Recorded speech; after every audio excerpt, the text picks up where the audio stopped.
All right. Cool. I guess it's working. Says it's live. Yeah. YouTube always takes its time. Ah, There's like a lag. Yeah, make sure I gotcha. turn the volume off. There we go. Okay. Uh,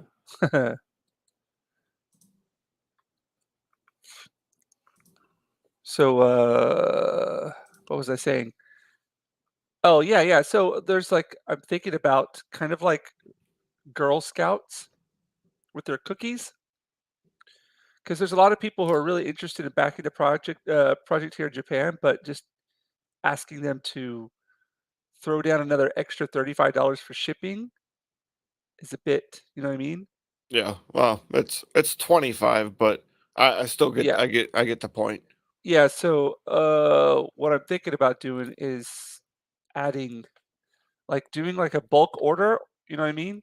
Or picking stuff up from you whenever I'm over there, Yeah. and then just bringing it back here, and then, like, taking orders from people, getting the money, then taking it over to the States. You know what I Yeah. mean? Yeah. Like this person at work was like, "I've got to pay 10 more dollars for shipping." And Yeah. I'm like, I mean, it's the way it is like right now, but yeah, so Yeah, I kind of thought about that too. yeah, so I think actually that's the main issue that I hear everybody talking about is, like, it's just shipping. It's just because you're, "Hey, what's up there? How's it going? Thanks for dropping by." Free the net. Yeah, yeah, he's, I've seen him a few times over here, and, yeah, he's working on his own, version of getting away from this censorship and the, tech overlords. Yeah, Yeah, we need that. big time. Yeah, well, just in case you guys are wondering, I'm going to be working. I've been working on the project all today, our comic, but I needed to kind of like take a. I think it's a good idea to kind of like take a break and try to work on some just like a maybe one a different thing every once in a while to kind of like give me refreshed. But just to let you know, this is like I was working on the sword scene today, a fight, a little bit of action in there. Gotcha. Yeah, and then Hello, Captain Fandom Nerd. hey, hey, good evening. Good morning to you. What time is it over there now? For me, Yeah, 8 in the morning. 8 in the morning. Yeah, So what buddy. what time do you finish work at? 6 a.m. Mhm. But I stayed a half hour over, and then it's an hour drive home. So Oh, okay, okay. very fun. Uh, an hour is not too bad, I guess. I thought before you said it was gonna be like 2 hours? Oh, that's round trip though. Yeah, Yeah, an hour both ways. yeah. So, yeah, so I was just trying to think of what I could do today, and, I was like, "Oh, you know what? I might work on a Wolverine picture." 'Cause, I found out, that, the booths for the Tokyo Comic Con coming up in November, I thought it was gonna be like $500 per day to rent a booth, but I found out that it's $500 for a total of 3 days to rent a booth there, and they have tens of thousands of people that visit this thing. So, I figured I'd be able to at least, number 1, make my money back, and number 2, be able to, push our comic there as well. So, I'm gonna be applying for a booth there. That's at the end of November. Yeah. So if all goes well, I'll be in Orlando for October, come back, and then get stuff ready for the Comic Con. There's actually two comic. There's comic expo, the artist expo thing, the one that I took part in back in, was it February or March? Can't remember what it was. February or March. When was that? Can't remember anymore. And then there's oh no, maybe it was May. Can't remember. And then there's the Tokyo Comic Con in November. So October and November could end up being some really busy time for me, which is good. Yeah. You still there, Tom? Yeah, I'm Okay. trying to scarf a sandwich while, but Oh, okay, got yeah, you, got you. yeah. Um, yeah. So, So even yeah. like Orlando. Mhm. I know you want me to bring you some, but it might even be a good idea to just have some on hand to sell there too. Oh, of course, of course. Yeah. Well, I mean, uh, we've reached our, I mean, we've gone well past our initial, um, you know, goal, which, y really happy about, but it would be nice to get more backers for our comic, of course. Oh, speaking of which, I'll throw it in the net, on the chat here right now.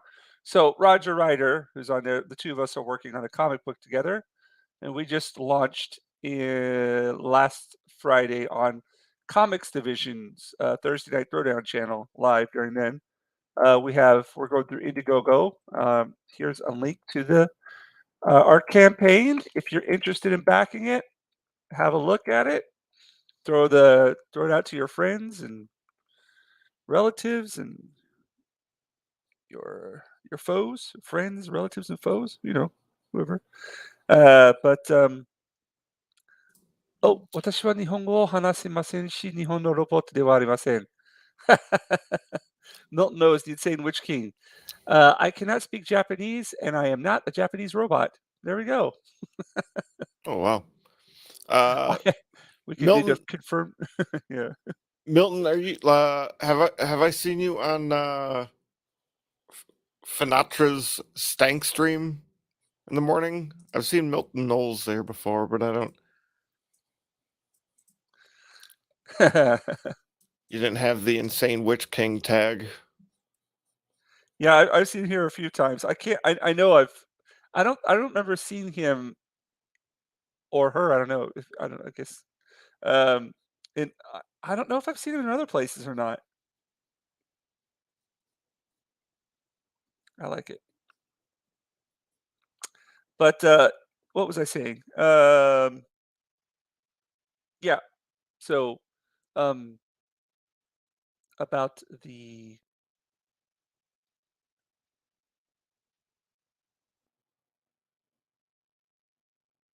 oh, what don't we all, Milton, try to admit to associating and being on that sort of a person is channel? But yes, I try to pretend that I'm more classy than I am. Yeah, we all do. Oh boy. Um, yeah, but like, so we've already reached the amount of money that we had as our initial goal. But I wonder, in total, how many comics were you thinking about? Hey, what's up, Gracel? How you doing there? Thanks for dropping by, man. How many comics were you thinking about printing in total? I see you're on mute there. Yeah, no, yeah, I'm here. Well, I can kind of run some numbers while you're doing Yeah, your I'm just doing thing. some. So I'm just doing some sketches of some possible Wolverine. Just some little thumbnails here about like what we call it, the pose I want him to be in. Um, that could actually be kind of cool. Yeah. So I don't know, like, because it would be nice to have. I mean, at this point, um, we would have enough. easily for that 100 that we were looking at, right? Uh, so one of the little snafus or hiccups or whatever you want to call it is Yeah. so like each book would have to be its own print run kind of deal. Oh, right, right, the black and white, the color, and the other one. Of course, yeah. So like as of right now, we got 17 main, 11 variant, 9 black and white. Right. Um, so got to fill all those orders, but yeah, let me like I said, Mm, I just kind of just kind of getting set up here. So give me a yeah, minute. no problem there. So, yeah, I'll just, I'm,普段はロシア語でこういうメッセージをするのが冗談だけど、あなたが日本にいることについて、how do you 現 I don't know how to read that one. 現および I know how that's hold on a second. したのを覚えてる. What does that mean? That last part. How do you I can read it, but I don't understand it. Oyobi.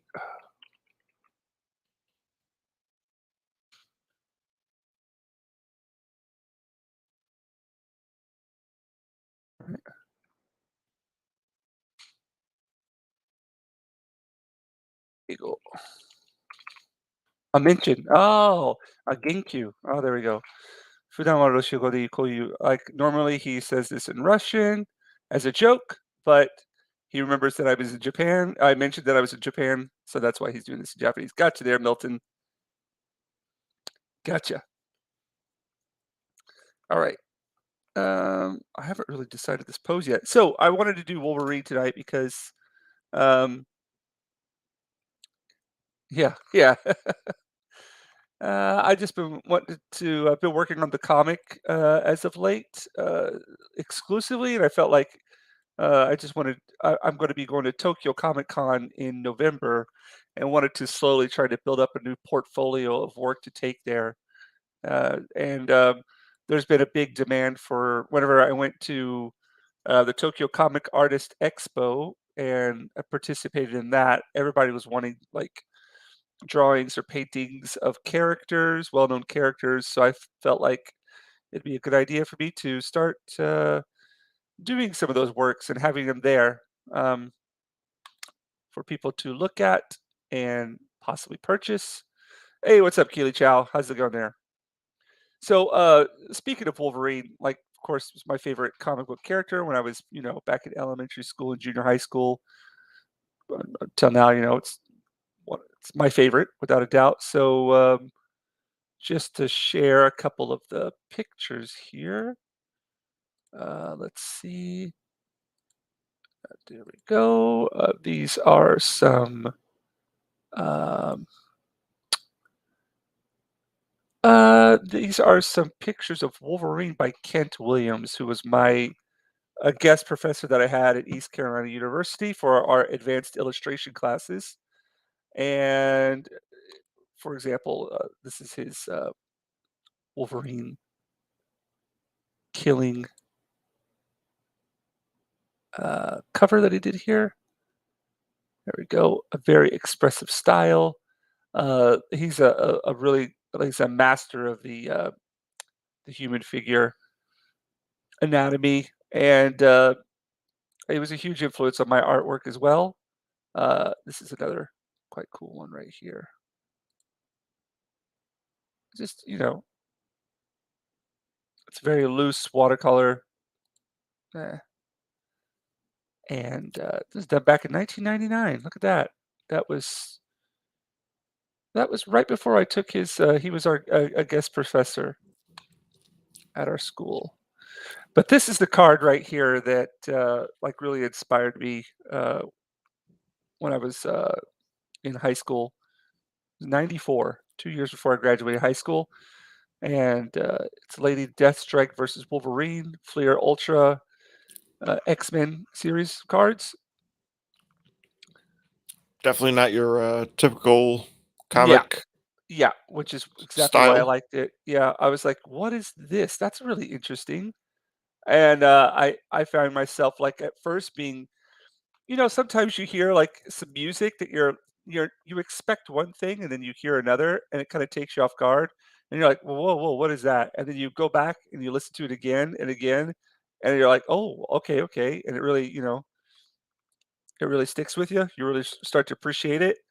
And that's how this card was. I saw it at first. I was like, well, this isn't what I'm used to seeing. And then I kind of went back and looked at it again and again. And I was like, oh, I really like what's going on here. And yeah, so with that in mind, I was kind of wanting to just uh, you know pick a character to work on, and I guess Wolverine was the next one. Yeah, so this is another one of his Wolverine comic book pages right here. Yeah, some sick stuff. This looks like it's Phil Hale right here. That looks like Phil Hale. Yeah, it is. There you go, Phil Hale. So Phil Hale and Kent Williams were really, Phil Hale was, well, they're about the same age, I would say, but they both have this kind of rendering of the figure that is very similar to each other. And I believe that they've both influenced each other with their work. But Phil Hale, he's got some insane stuff. Phil Hale, I love it. Yeah, just really grotesque and dark. So that's kind of what I want to do tonight is be a little bit expressive and loose with the artwork and try to come up with something of my own. So there we go. That's that. Hope you enjoyed. Yeah, Milton. I don't have any of those either, but other than that, Wolverine and I were just the same, exactly the same. All right, let me get to work on this.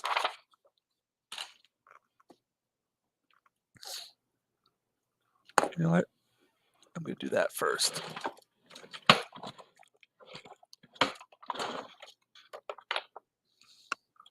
Sometimes when you're working, you just have like these colors in mind. You don't even. You're just like, okay, I'm going to use those tonight. So I'm going to do a mixture of acrylic inks and acrylic paint and do some washes. Washes first and then draw on top of that. What was I looking for? Brush. An artist looking for his paintbrush. And I've got 4 billion of them around me. Darn it.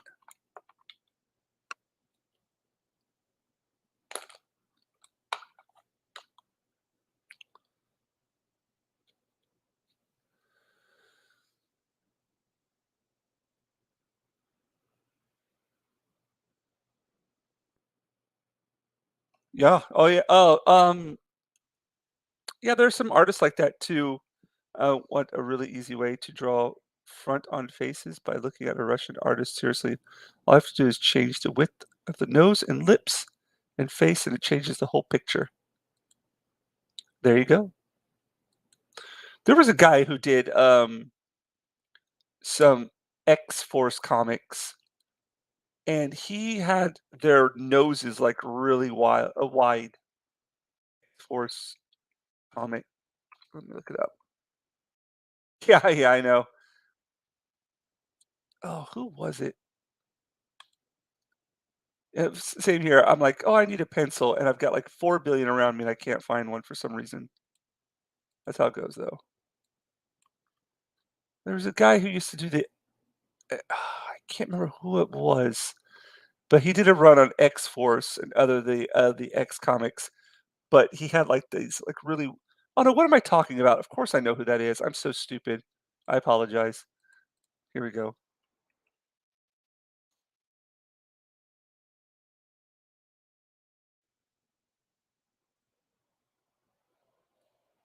Was it X Force or was it X Men?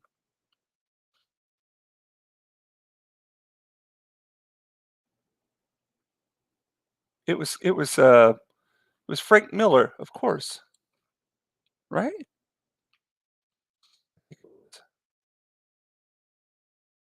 Maybe. I could be wrong. I thought it was him though. Hmm. Get my memories jumped up. Oh, this is another person who did Wolverine that I really like this rendition of it. Um, share my screen. Share screen. Let me not dox myself for all my stalkers in Japan. Yeah, this one right Yeah, I here. like that. Yeah, yeah. And that was for Marvel Masterpieces. Bill Sienkiewicz. Yeah, that's I'm gonna give it an Ine, a like. There you get that. But that's not his official page, that's his art page. There we go. Okay, I'll stop scaring. Yep, remove that. Phew. Okay, so I'm gonna start off with some washes here. You just kinda like have a color in mind sometimes.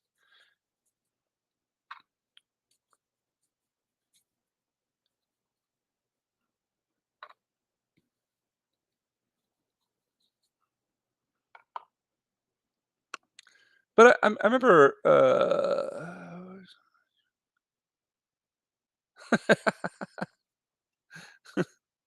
if only that was the truth. If only that was the truth, Milton.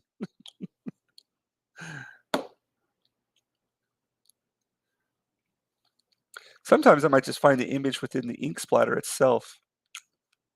Who knows? Just kinda let this move around.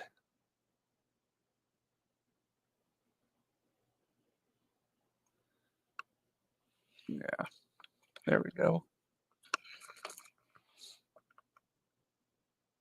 But, yeah, I remember you showing me before, like, for 100, issues of the comic, it was gonna be, like, around what was it? Close to, like, 900 something dollars? Somewhere around there? Oh, Roger's gone. No, I'm here.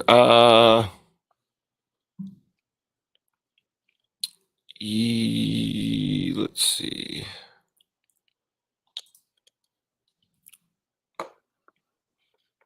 So as of right now, um, 100 would be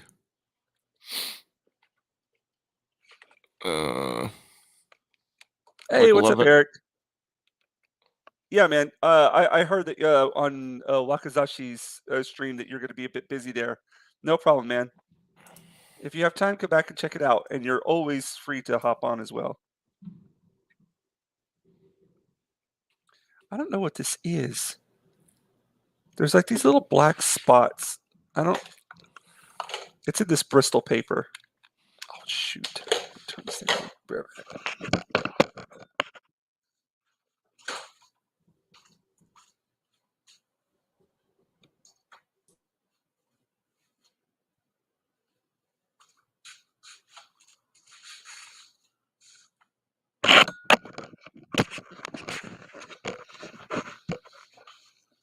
But yeah, man, that stream that Eric did with Wakizashi, those guys know their comic books.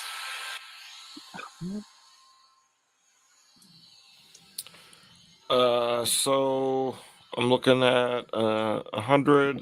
It's 100-pound gloss, right? And then 80-pound gloss Yeah. text. All right. I think I'm supposed to use 64 pages, but I'm not exactly sure. Inside, front, cover. Okay, so yeah, that's 4 pages, so 64. Um, all right, so cover finish it.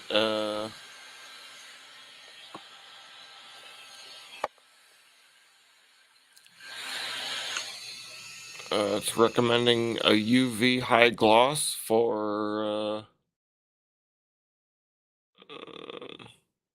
just protecting the cover, like ink, I guess.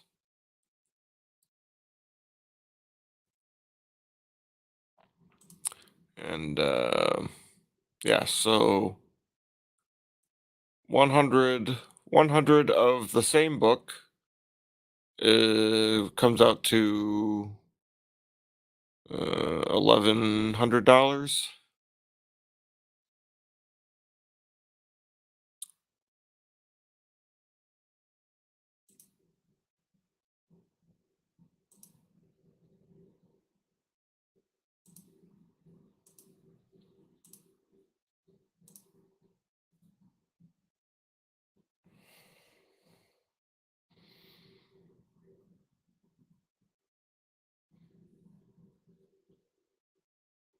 Hey there, Bandito Bane. Hello. Hey, what's up there, bud? How you doing? Uh, anybody interested in let's see. If anybody's interested in hopping on, you're more than welcome to. There's a little link. Um, yeah, $1,100. So, man, it's weird. This paper, it's got like the pulp in it. It gets like this sometimes if you use a certain side of the paper. That's weird. Oh well, I'll work with it. I'll do it live. Doing it Yeah, live. buddy. But yeah, that's. Do you reckon that we would have to print 100 of them? I don't know. Is that the minimum that you can choose, or do you have to? No, the minimum is 10, Oh, okay. but at hang on, I'm looking at something else right now. Hey, what's up there, Courtney's Fellowship of Oddballs? How you doing there, Courtney? Thank Hello you for there. dropping by. I saw your. I dropped by her stream last night. She was up really late. All right. There we go.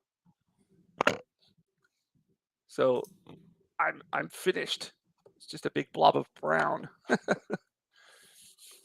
Now I'm going to try to go through here and find the images I'm going. Kind of like if I'm having trouble thinking of a certain pose that I want to do. So I'm kind of going to let this let the ink kind of work for me here and kind of draw into what I see here. Oh, I'm already seeing it. Cool. All right. Work itself. Yeah. Well, Hey, sometimes you just got to do that. Like Mr. if Grant I'm, Gregory. hey, what's up, Mr. Greg? Oh, here we go. Pew. There you Hey, are. Hey, how's it going? I thought Hello. you guys would want to see my face this time. Hey, yeah, yeah. It's gradual steps. First the voice, now Yeah, the face. yeah. A little camera shy the first time. It was my Ah, first. that's all right, man. It all works itself out. How you doing? I'm doing okay. I actually saw Wes's video, Wes and Doc Uh huh. on Thinking Critical, Uh huh. and they had a they were talking about the Chris Claremont interview that he had at CBC. I think it was. Hang on. Uh,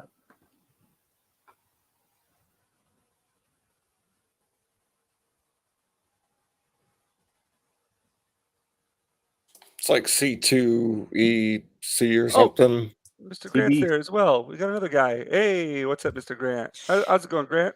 Hey, buddy, how are you, man? Doing all right. Doing all right. How's it going, Grant? How about yourself? Going good, going good. I saw you on the full Aussie last night. Yeah, dude, yeah, no, I gave you a shout out. I saw you in the chat, so Yeah, that's a crazy show, yeah, man. I love that show. yeah, it certainly is. Yeah, it looks like I'm now basically a permanent guest, so that's pretty cool. I'm sorry, I'm just laughing to Milton knows he's saying not to be offensive, but that looks like when I have to go to the doctors because I'm pissing old blood. Yeah, yeah. If it's that color, yeah, you should go to the doctor's, buddy. Yeah, right away. It's better out than in, I would say. That's true. That's true. How's everyone doing anyway? I'm doing okay. Talking about the Chris Claremont interview that happened at CBCS, where he just seems to have zero fucks to give. Oh, Well, he just came out like his CG, right? Um, Actually, he had a panel going on, Yeah. and at first I think he showed up late, and then he was taught he just the everything he was talking about was just so out there, and he just had zero fucks to give. And one of the things I liked was at the end they asked him of the Miss Marvel TV series, and they said that it was revealed that she's the first mutant, and he's like, "Oh fuck." that's right. Well, I mean, you got to understand the guy's he's nearly 80. I don't know his age. I know he looks old, but yeah, like, yeah, he's at the age of his life. He's just like, I don't give a fuck. Yeah, What are you exactly, gonna do? man. What are you gonna do? You're gonna cancel me 3 days before I retire? Like, dude, he has that much respect from his 50 odd, 60 odd years in the industry that he doesn't give a shit anymore. Welcome Yeah. to the stream, Milton. Greetings. My name's Milton Knowles. What's yours? Mine's is James. It is good to Juan. meet What? you. I've been calling you for ages. Oh my god. I know, it's like finding out that Dillard also draws. It's not just a name. That being said, if you get a chance, I actually got his Buckler comic. It's very good. So, and he also threw in an extra one free of charge for me, which was good because we had a bit of delayed shipping. So I got 2 for the price of 1. Which book is this? The Buckler from Dillard Draws. Oh, okay. Yeah, he did his comic. I've also ordered your one, but I ordered the black and white cover because I'm a fan of your black and white stuff. So Yeah.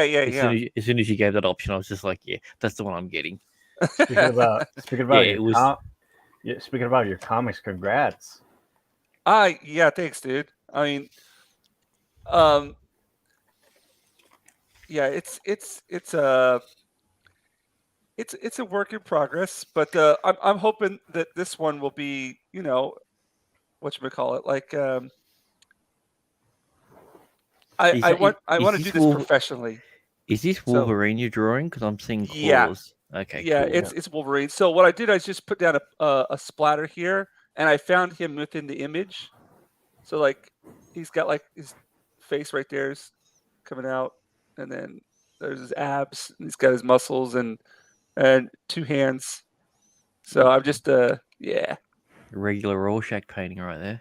But basically, well, I was just saying, like, sometimes you have trouble, like, just with a pose or trying to figure out what the image is going to look like. So I mean, sometimes just throw down some ink. that's usually my issue, and also the fact that I can't draw.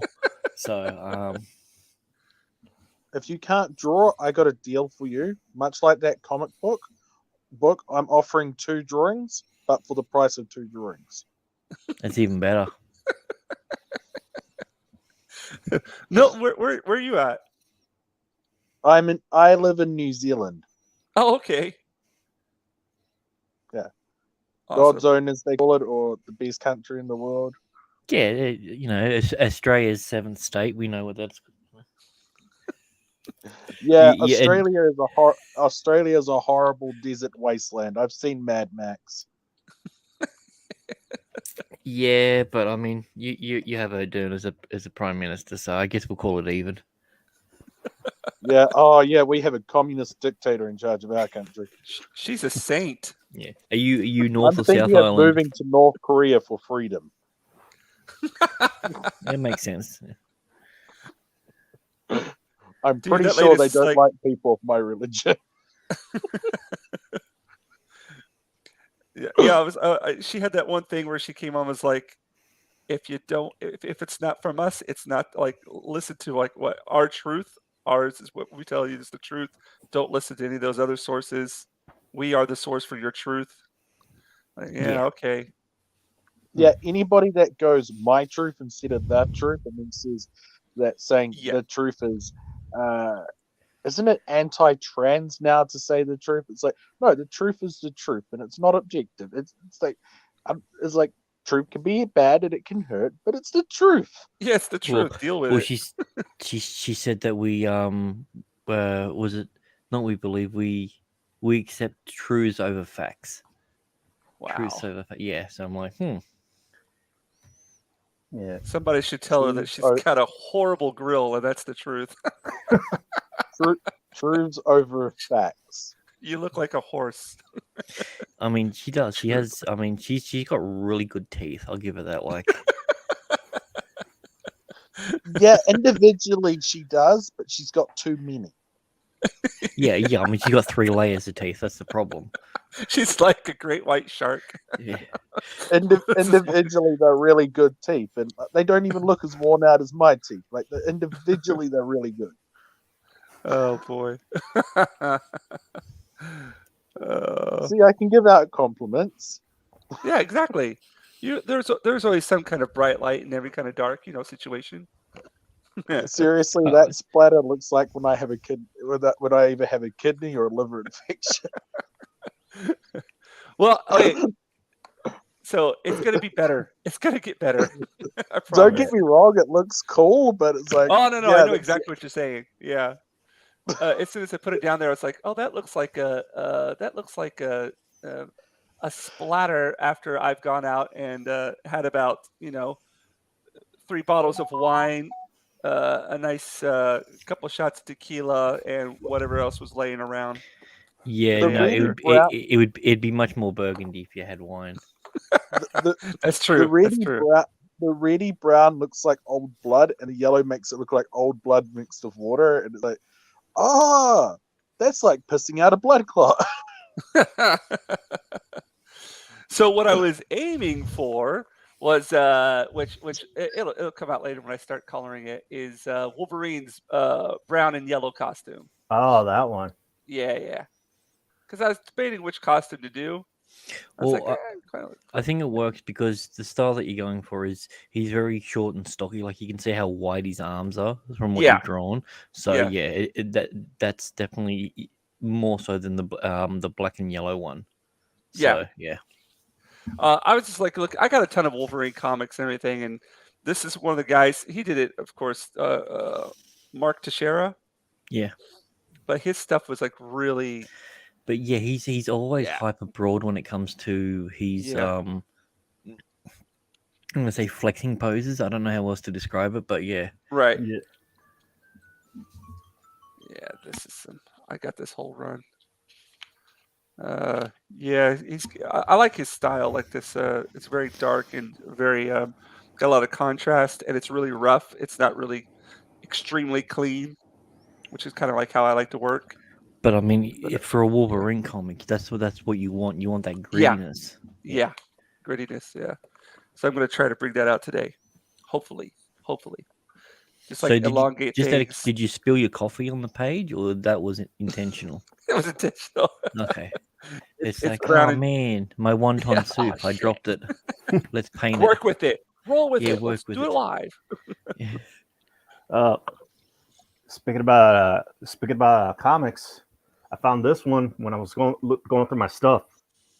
Punishes Hold at on a second. Warzone. Yeah, John yeah. Romita Jr. Yeah, I thought so. Nice. Oh, Yeah, I yeah. lift it Wow. up. Lift it up a bit. Yeah. That's Wow, the guy who I was Mr. talking Rich about. Guy. He does his nose Mr. is Rich Guy wide. can afford to have stuff. Yeah, this is one of my favorite runs when when Punisher decides to go in through infiltration through the mob instead of his usual going in guns blazing approach. I don't have that run. Do I? I know I have a bunch of Punisher comics here. I haven't gone through them all for a long time. But I don't know if I have. I know I've got comics where he's portrayed like that, so it's Warzone, right? Yeah, Yeah. Punisher Warzone. I shouldn't admit to this, but I had comic books growing up, but I don't anymore because they didn't survive high school. Yeah, no, dude, I was the same thing. I had a huge run of X-Men and Uncanny X-Men, and then I cut them up in like year 10 to put them on my art book, and then Yeah, and then I mom- stopped buying them. my mom threw them away. She was a Jehovah's Witness, and they thought they were demonized. Oh, geez. My comic So books were most. she's no longer a Jehovah's Witness. She passed away Huh. when I was 19. So Sorry to hear that, buddy. yeah, it's okay. Because you It's said okay, was, but it just the wording threw me. yeah, but she was very religious. She was like, think about an old Bible thumping grandma and crank that up to 10. That's right, dude. I used to be Jehovah's Witness. I understand what it is. Going to Kingdom Hall every freaking week, and I know what it's Yes, like. have to wear suits. The women had to wear dresses and have their socks up to their knees. Had to sing those stupid songs or Mhm. those songs off key. I don't want to say. All I know about. I don't want to say anything that could get me canceled. Ah, you're good. All I know about religion is there's one true religion, and that's mine, and everybody else is wrong. So does that mean you celebrate your birthday now, or you don't? Yeah, I actually left it when I was when I was 17. Nice. My mom, while I was still living with my mom, I actually left because I felt trapped, and I wanted to write. I was very I would write a lot of short stories, and my mom didn't like the type of stories that I would write, and I just wanted freedom. Were they like Obi-Wan pedophilia ones or something like Oh that? hell no! I just heard that they were trying. You won't always be 10. Oh, it's so I just true. heard they were Soon you'll trying. be legal age 11. I heard that Kathleen Kennedy is going to make him bi. No. Kathleen Kennedy, George Lucas already did. We just didn't know about it. Yeah, they did a long time ago. But I mean, like, that's the whole Before point. they even like, made Star Wars. It's so dumb. Like, he's been dead for so many years. He's a character who never did anything. Like, can you realistically be bi, gay, or straight if you've never been with anyone? Yeah. I heard Like, that they were going to make Obi-Wan Kenobi and Spock end up being a thing in a relationship. Yeah, that'll be the day. I mean, I saw Clone Wars, and I knew he had like a thing with the Mandalorian queen before she was killed by Maul. Yeah, but you just assumed a gender. It could have been a Yeah. man. Boob armor aside. You're not a biologist. I don't want to hear any more of that talk from you. You should see what they want to do with Captain Kirk and C-3PO. Ugh. Okay, no more I Rule don't see 34. nothing wrong. As long as it's not with drunk 3PO, we'll be right. Oh yeah. Right, Yeah, but imagine how jealous R2-D2 would be, and Lieutenant Uhura. No, dude, R2-D2's a whore. He's sticking his fucking things in every port that he Yeah, gets dude, a chance it's like, to. there's He's a got hole. nothing to say. Yeah, no. He's like, there's another R2-D2's hole. He's got no need to be jealous. The whore. What I like to believe about R2-D2 is C-3PO turned off his speech thing, and basically he's making beam sounds because that's all the sounds he can make. C-3PO's done something horrible to him, and it's just pretending to know what he says. That's an interesting. I like to look at it more of Mice and Men, where he's like R2-D2 is extremely retarded, and that's literally all he could say. And C-3PO is like his handler. I think it makes it much more enjoyable. He's just stumbling into these war zones and everything, and people are like, "Man, R2-D2 smart," and C-3PO is like, "Dude, you have no idea. He's not." He literally He's on the sticks ports in. spectrum. Yeah, he's on the spectrum. He sticks his port in everything. He saw a hole in the wall. It was stone, and he tried to connect with it. Like, this guy knows nothing. I like to think that little extendy thing he does to jack computers isn't really jacking computers so much as it's having sex with the computer. Right. And Yeah, it's just the doors open up because the computer's done. It's just a weird byproduct that it always seems to happen. So he's just going around all these shits having sex with them. And he didn't ask for consent. Exactly. He's giving everyone robot monkeypox. Well, actually, that makes it worse. The only reason the doors open up is because he just breaks the computer because the computer's just too traumatized. Oh boy. It's like, I do Well, not that was fun having a consent. YouTube channel. Yeah. Suddenly, Oh, man. suddenly, Darth Vader doesn't seem so cruel after all, does he? The Jedi's are scum. That's why you never see him in the same scene together. Whoa, not that R2D doing again. I'm out of here. Oh yeah, because Darth Vader's computer bits. Oh god. Yeah, he's like, no. no, not again. He's like That got too R2. dark for me. He's like, R2, stop sticking that thing in my chest. R2, I created you. Why are you doing this? Not again, R2. Well, no, he created C-3PO. R2 already existed. Oh, that's true. R2 just was made in Chewbacca's Actually, that makes dungeon. no, that makes sense why he created C-3PO, so R2-D2 had something to stick it into. R2D2 was created in Chewbacca's sex dungeon, and we all know this. Chewbacca's a furry. I mean, he has a sex dungeon.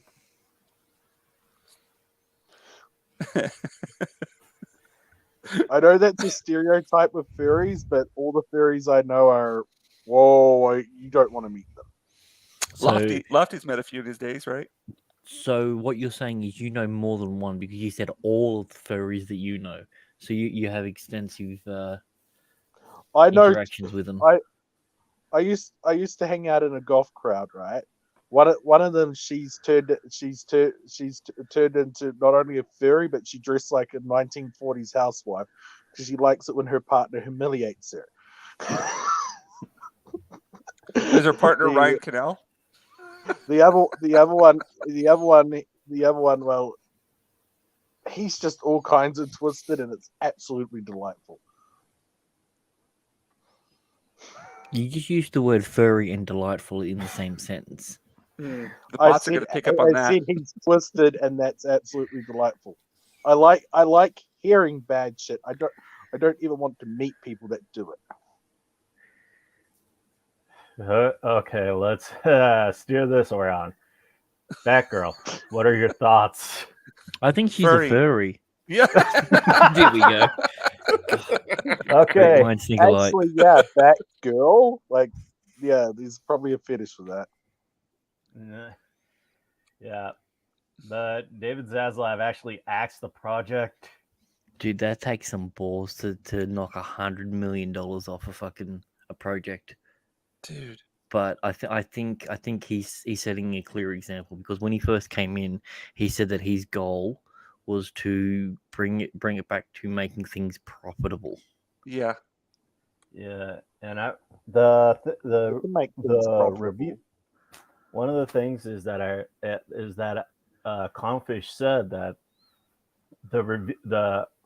the early screenings for it were terrible. Yeah, I got a friend of mine who was actually a part of the very first one before they did the reshoots. Yeah. And he said it was 4 movies in one. Like, legitimately, there was no connectiveness. It was just random scenes together, no interaction between any of the characters, and it had nothing to do with each other. It was like 4 short stories put together. It's like me on a drunken night.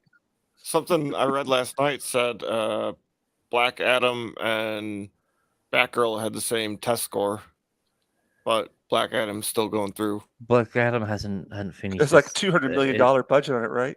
yeah, but Black Adam hasn't finished its It's only just finished its principal photography, so it's still in the process of editing. It hasn't had any test screenings from my knowledge. I have a Yeah, quick- I'll go for it. And I have a quick on question. top of that, Zaslav strangled Supergirl in the crib. So yeah, what was her name? He So- strangled her in the crib, like he tried to do like a Voldemort on her or something. Is it? Yeah. So yeah, I don't know what was her name. The woman that Zaslav fired when he first came on. Board. Shit. And uh, Sarnoff. Sonoff, yeah. Yeah. She wanted to do She wanted to do like a 2016 Marvel, Mhm. and all different DCEU, where the big three were going to be Supergirl, Batgirl, and Wonder Woman. Here's the thing: Wonder Woman can carry a franchise because she's proven that she's been able, like the Gal Gadot's Wonder Woman can do it. So we know that there's something that they can do. But I mean, Supergirl had a mediocre TV series and a terrible movie in the 80s that has nothing to do with any comic. It was about magic and not aliens. It was really weird. Yeah, you could just take Supergirl out of it and it wouldn't change a thing. Dude, The problem is they invested so heavy on the Flash, and they're not going to. From what they said was they're still as committed to the Flash as they are, but they did not say Ezra Miller. Yeah. They said the Flash is a character, and even in the Shazam one, when they were talking in the Shazam trailer, when they were talking about a guy with a suit and like, it didn't show anyone's face, just showed a generic body type that looked very similar to Ezra's. But someone noted that the legs are all way more muscular than Ezra, so I think they've already got a recast in mind. Really? For that, yeah. They should. Yeah. Big time. Please don't let it be Elliot Page. I know it's never gonna be anything like that. Like if Zaslav is going the route of picking the best actor for it, sort of thing, and doing a traditional sort of style thing. Like I mean, this guy is essentially what Bob Chapek was for Disney, except that he actually has the backbone to not bend the knee. He's just like, dude, I'm worth $1 billion. I don't give a fuck. I'm here to do a job. This is what I'm gonna do. So I think the DC's once they get past this fucking initial slate, I don't like the whole idea of them doing a 10-year plan like what they did with Marvel. I think they need to invest in their Elseworld single stories and then potentially do like what they did with What If and try and bring them together. Mm. You were saying something, Roger? Who's Roger? Oh, Oh no! I was actually saying something. Juan, yeah. how do you read your name again? Bandit. It's Bandito Bane. Bandito Bane. I always get that wrong. Bandito Bane. That's way too almost sound Spanish like for Bane. quartering. You sound like the quartering. And so I'm just sitting here drawing. I'm like, is the quartering in my stream right now? Okay, could you say this episode was sponsored by Raid Shadow Legends, just so we can get a. This episode was sponsored by Raid Shadow Legends. Do you hear it? Grant? Oh, dude, I do now, yeah. Yeah, I feel like I'm speaking to like the quartering here. Wasn't this episode sponsored by Pornhub? Come on, bots! You heard it. every time I finish my stream, and I know who it is now. It's got to be Milton. It's you that's doing it. I get all of these links. XYZ sex bots, so yeah. Yeah. But it was Milton Knowles the whole time. You do realize that I actually don't know enough about computers to do that, but I wouldn't put it past my missus. Like, she is pretty vindictive sometimes. That's Like what a she pawn has bot access would to all say. my accounts online, so I really wouldn't be surprised if it was her. Like I've caught her in the chat of streams pretending to be me, and it's like, really?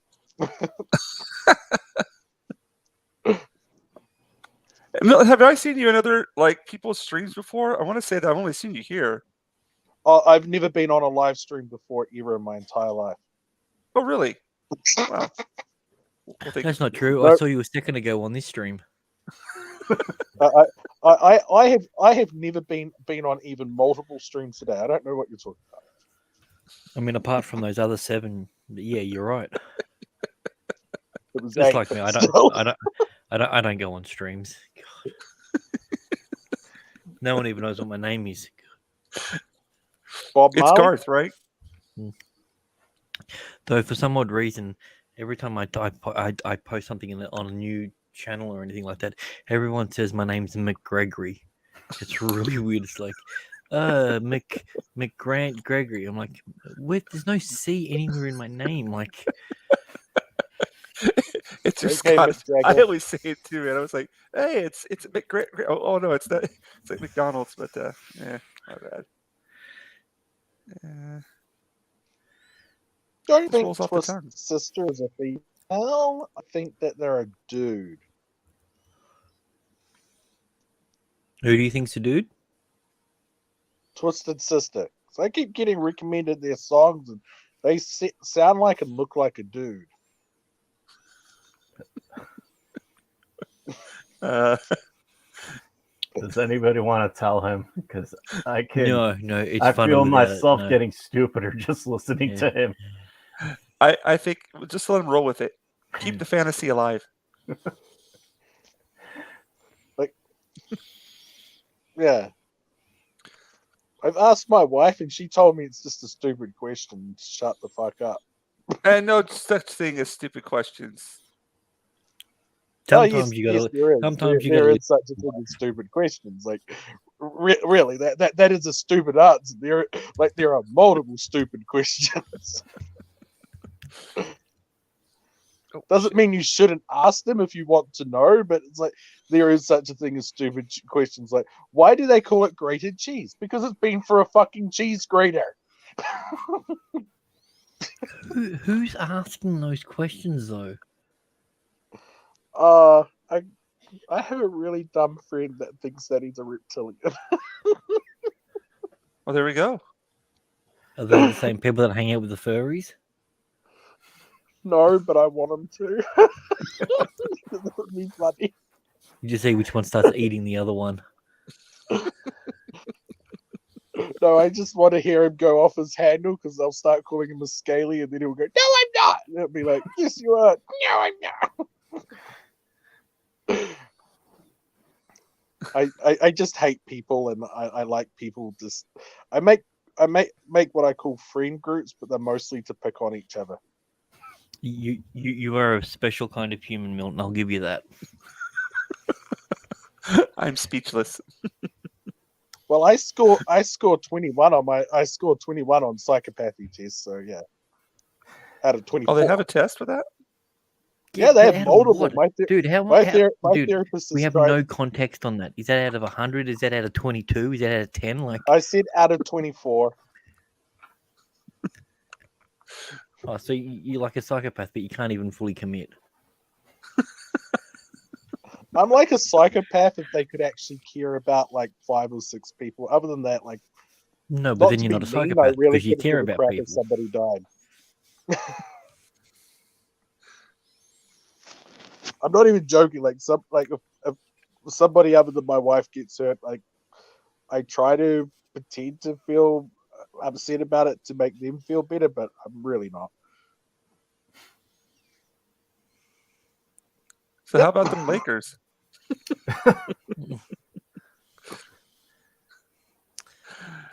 Boy. Yeah, Kobe. What's he up to lately? He's dead.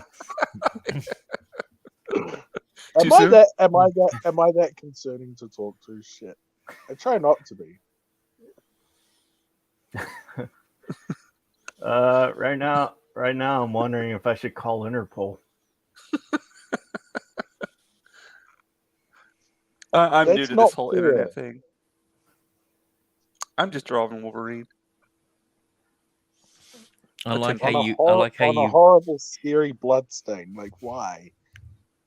Huh? On a horrible, scary bloodstain. Like, why? Like, I get told I have issues. You're drawing on bloodstains. Hey, it fits the whole Wolverine. Whatchamacallit, the theme. What? Just to draw on bloodstains? Okay. Yeah. You know. I feel unsafe. Okay. You could be okay there? Uh, I was gonna say I like how you've got the his visor. It kind of reminds me of like Kelly Jones's Batman with the really long ears. Ah, Yeah. yeah. I Yeah. know exactly what you're talking about. Yeah. Yeah, I'm gonna This try woman's to- shouting Is the it Kelly truth by Jones? I might be ignorance. wrong on that one. Is it Kelly Jones? Oh, sorry. Shit. I'm pretty sure he's the one that does the really long ears. I'm gonna. Give me a second. I'm gonna have to Google it now. I think I'm wrong.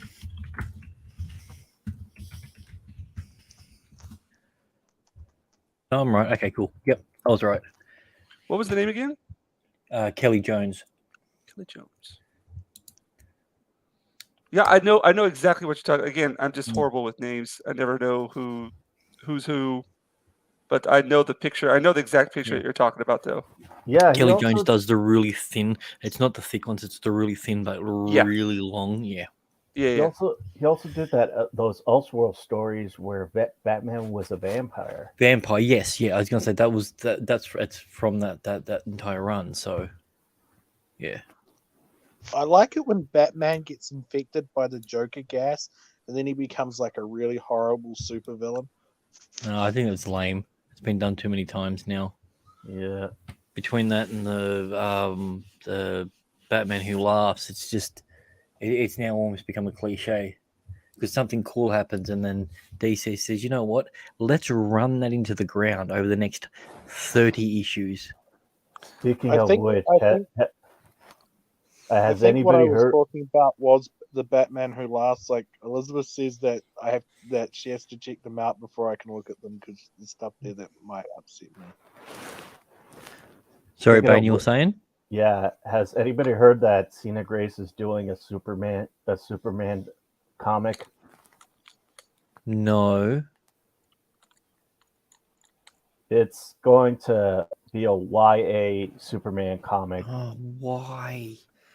I mean, like it is at the moment. Like Superman is a young adult fucking gay Twilight fucking love story at the moment. No, but this is going to be Clark Kent. And Wait. It's go- So it's gonna be a young Clark Kent in Smallville, so it's gonna be Smallville. yeah, he's going to be going up against internet hate group. Yep. Do And they have you know internet what? gas? No, he's not that sort of superhero. God, that's Marvel. God, Exactly. that's the That new was- And my favorite- new new mutants. Warriors. And My favorite it's- superheroes are Blanket and Safe Space. There is no one called Blanket. That's Michael Jackson's son. No, they literally were going to release multiple superheroes. One of them was called Blanket, and the other one was called Safe Space. there was actually like Trailblazer, Oh God, Screen Time, B Negative, B negative. Snowflake. Dude. Snowflake was literally Snowflake, one of the Snow- superheroes. and Safe Yeah. Space. Yeah. like B negative was like, can we make Morbius worse? And I went, yes, we can. Yes. Hold my beer. We're gonna make someone a vampire who needs blood, who's also hyper emo. Okay, what's the name? B negative. B negative. Oh, You're fucking with me, right? The whole thing was sounded like dad jokes. Yeah. It didn't Dude. sound real. one of the Okay. guys got their you literally, like Ninja made a joke earlier. He said he literally got his power from internet gas. Yeah. That's His grandfather did experiments on him with internet gas. Yeah. And That's we're awesome. like, okay, that makes sense. Yep. Okay, Yeah. that B negative person sounds like the kind of kid we used to bully out of the goth kid group. Like you know that you're really fucked up if even the goth kids that are the most rejected, most polite, nice people you're actually going to cross are like, yeah, we're rejecting you. Who's doing the art for the new comic? Do you know? Let me see.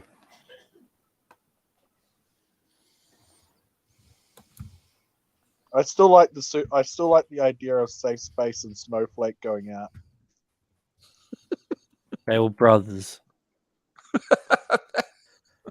Well, I'm just saying, Snowflake can give you the safety shirkin, and Safe Space can give you a temporary zone of a safe space by making his shield bubble. So you can have like blankets and throws everywhere, and a big shield bubble would be romantic. They're going to sell in the tens. It's going to be Amber Benson. Amber Benson. Oh, I know that name. Why do I know that name? She did the Among the Ghosts.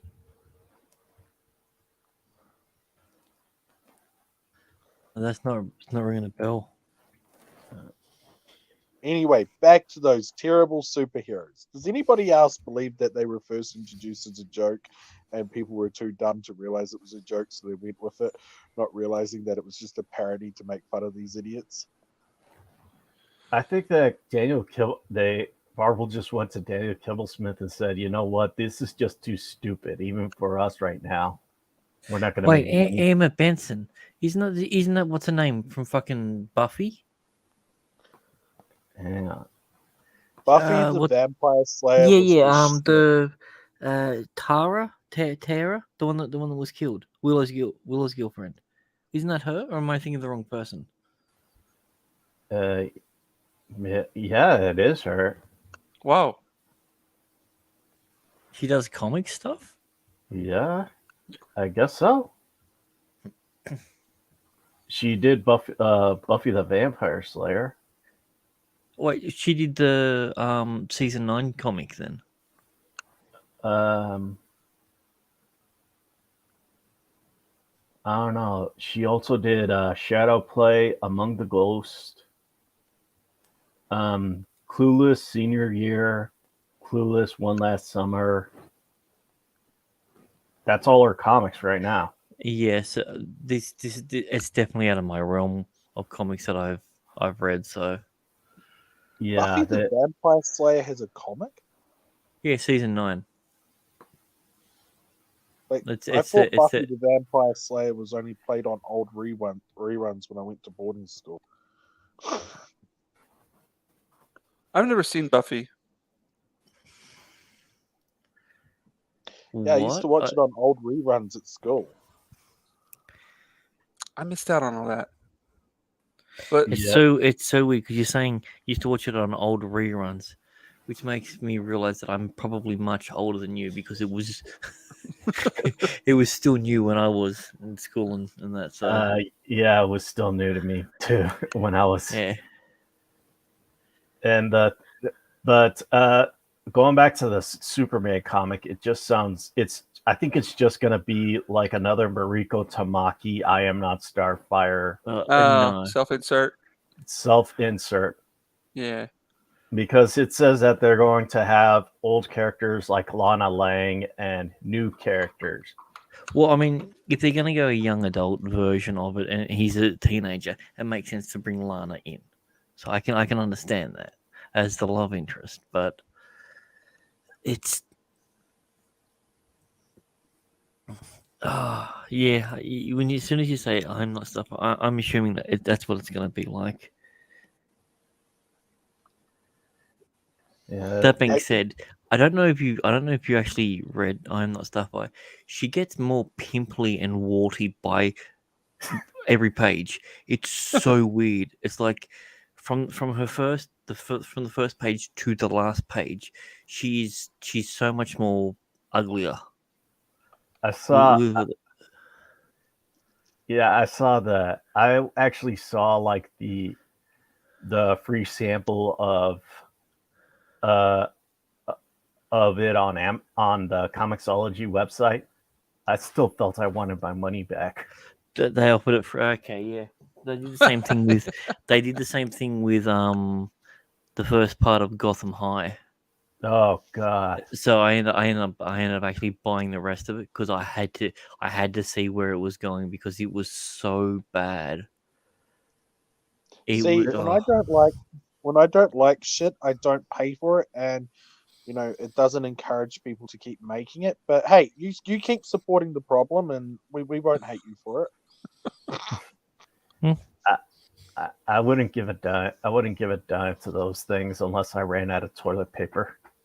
Yeah, well, pirate it offline if you don't like it, like the rest of us. Well, let's just hypothetically say that's what I was talking about when I said it, but I just didn't want to say it out loud. Hypothetically, He's trying to say could... I appreciate it, Grant. McGrant. McGrant, yes.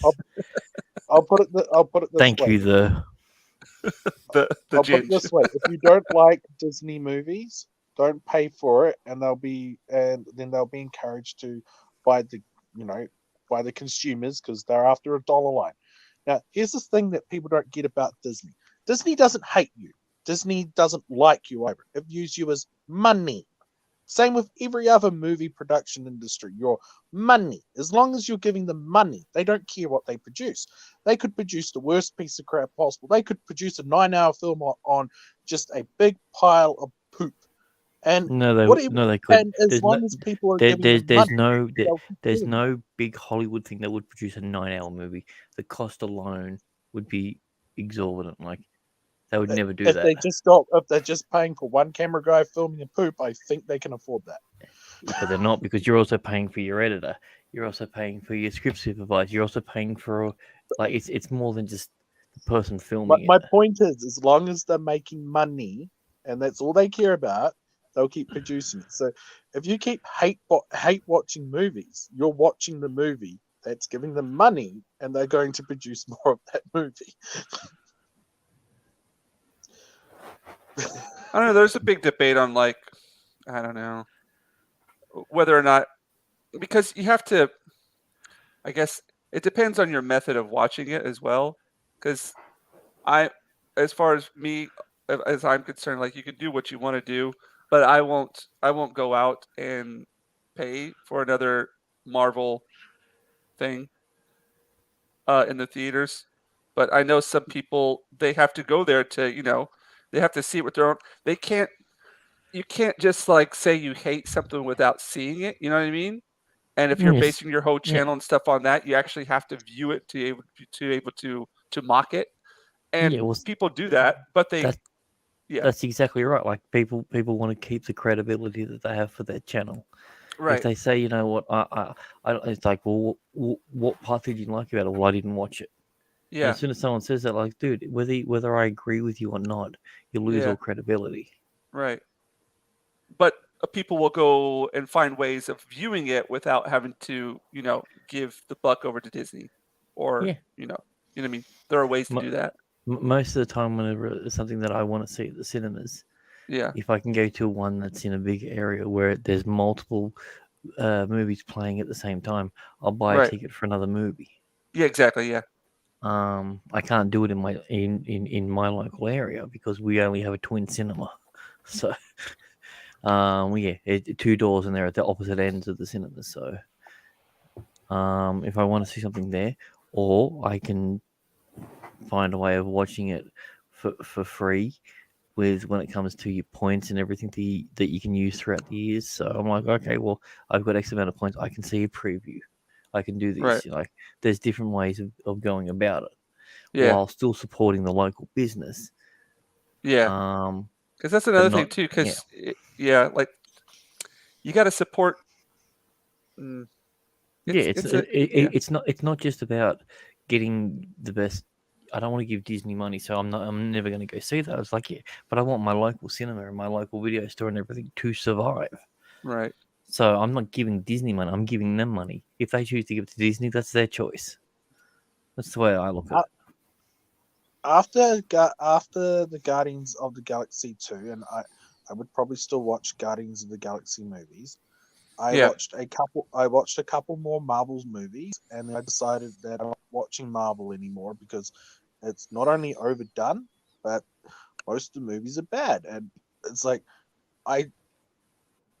quite frankly, it's overdone. I'm over it. It's the most movies coming out are shit, and my opinion is I'm just not going to support the people producing them until they produce quality.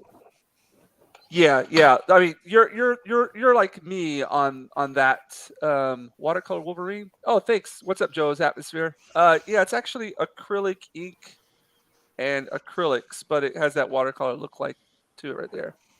So that's what it's looking like right now. Wolverine's starting to look a lot better. Like it doesn't look like a scary blood splatter. Yeah, at the back. yeah. That initial thing, that initial, like wash there. It always looks funky, but then you got to work with it, and I'm actually going to do all kinds of painting around it as well, so it'll end up getting covered. But what was I I'll put saying? it this way: I'm into Yeah. blood. I wasn't into that splatter because it looks like unhealthy blood. Well, you know. Hang Go on. ahead. Speaking about blood, I just got this book. Berserker, nice. Volume 1. Awesome. What did you think of it overall?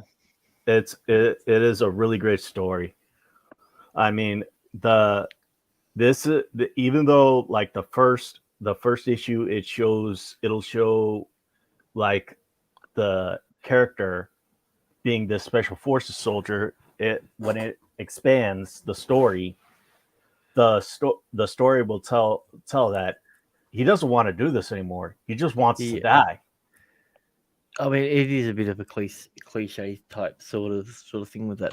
I really enjoyed the story. I just thought it fell.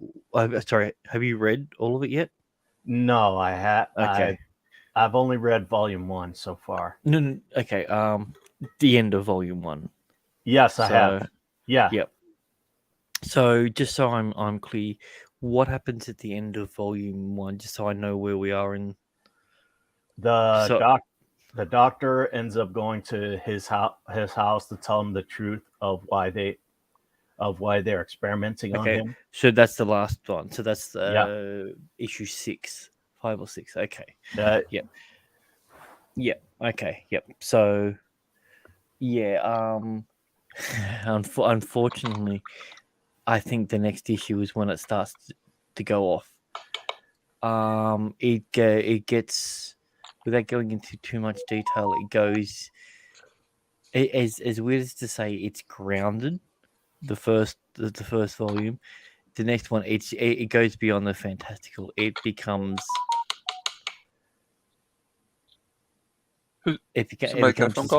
this weird fan. Yeah, I was wondering that myself. I was hearing that. It becomes this weird fantasy. Well, actually, in all fairness, the next 2 issues they're still in the house. That is the conversation. So, but yeah, it's how they end the first part of it is really counterintuitive to the first 2 or 3 issues. Yeah, it's like it's still enjoyable, but it's very, very different, and especially because we were waiting, weeks and months and everything between each issue. Yeah. And like at the same time, I was also waiting for like the last Ronin.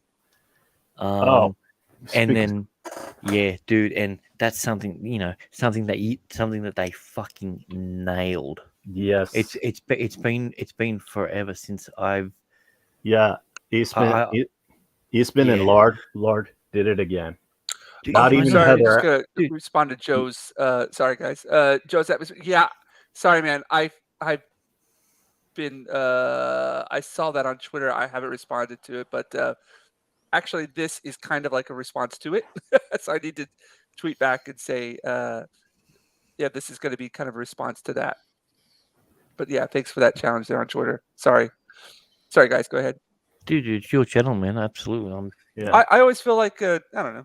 No, dude, absolutely. Like we feel the same way when we're just chatting. I know you like to listen while you're doing it, so we just. Oh yeah. This Yeah. is like for me. It just makes the drawing process, painting Yeah. process, go by so much. Like I'm not even thinking about what I'm drawing right now. It's just Yeah. happening. You know what I mean? Yeah. Yeah. But yeah, so as I was saying, like That's with the what last Steve round, did.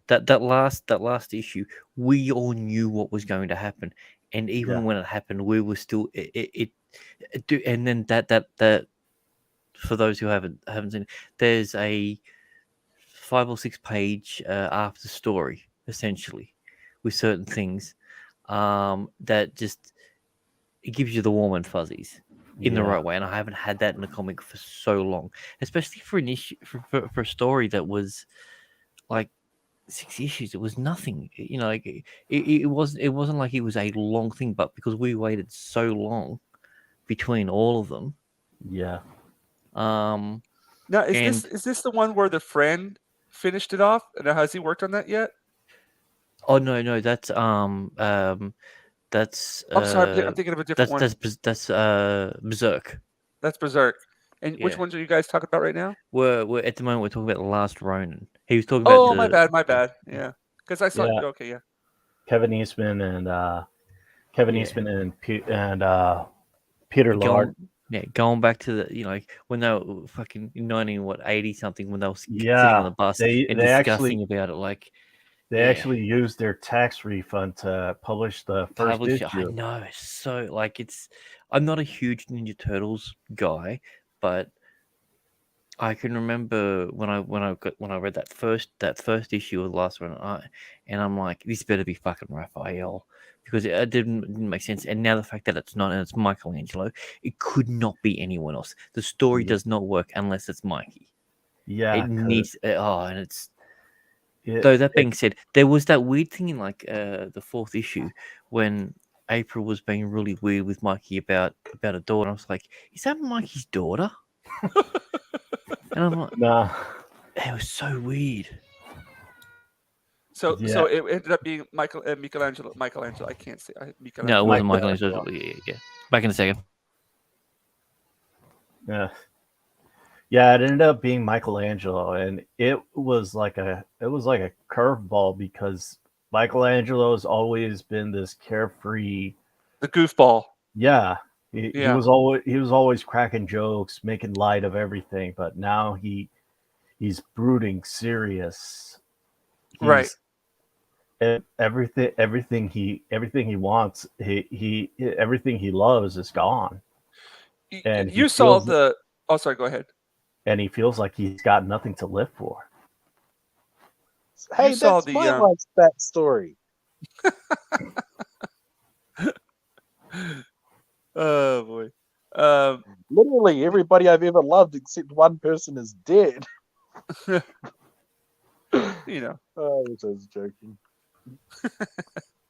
Well, did you guys see the there was somebody did like a video. They made a movie.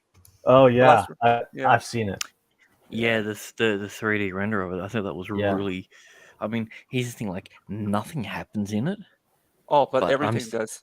but It was just- it's the feel of it. Yeah. It's something he's literally just kneeling down, and there's the voiceover. There's the lines from the comic, but it Yeah. works. Yeah.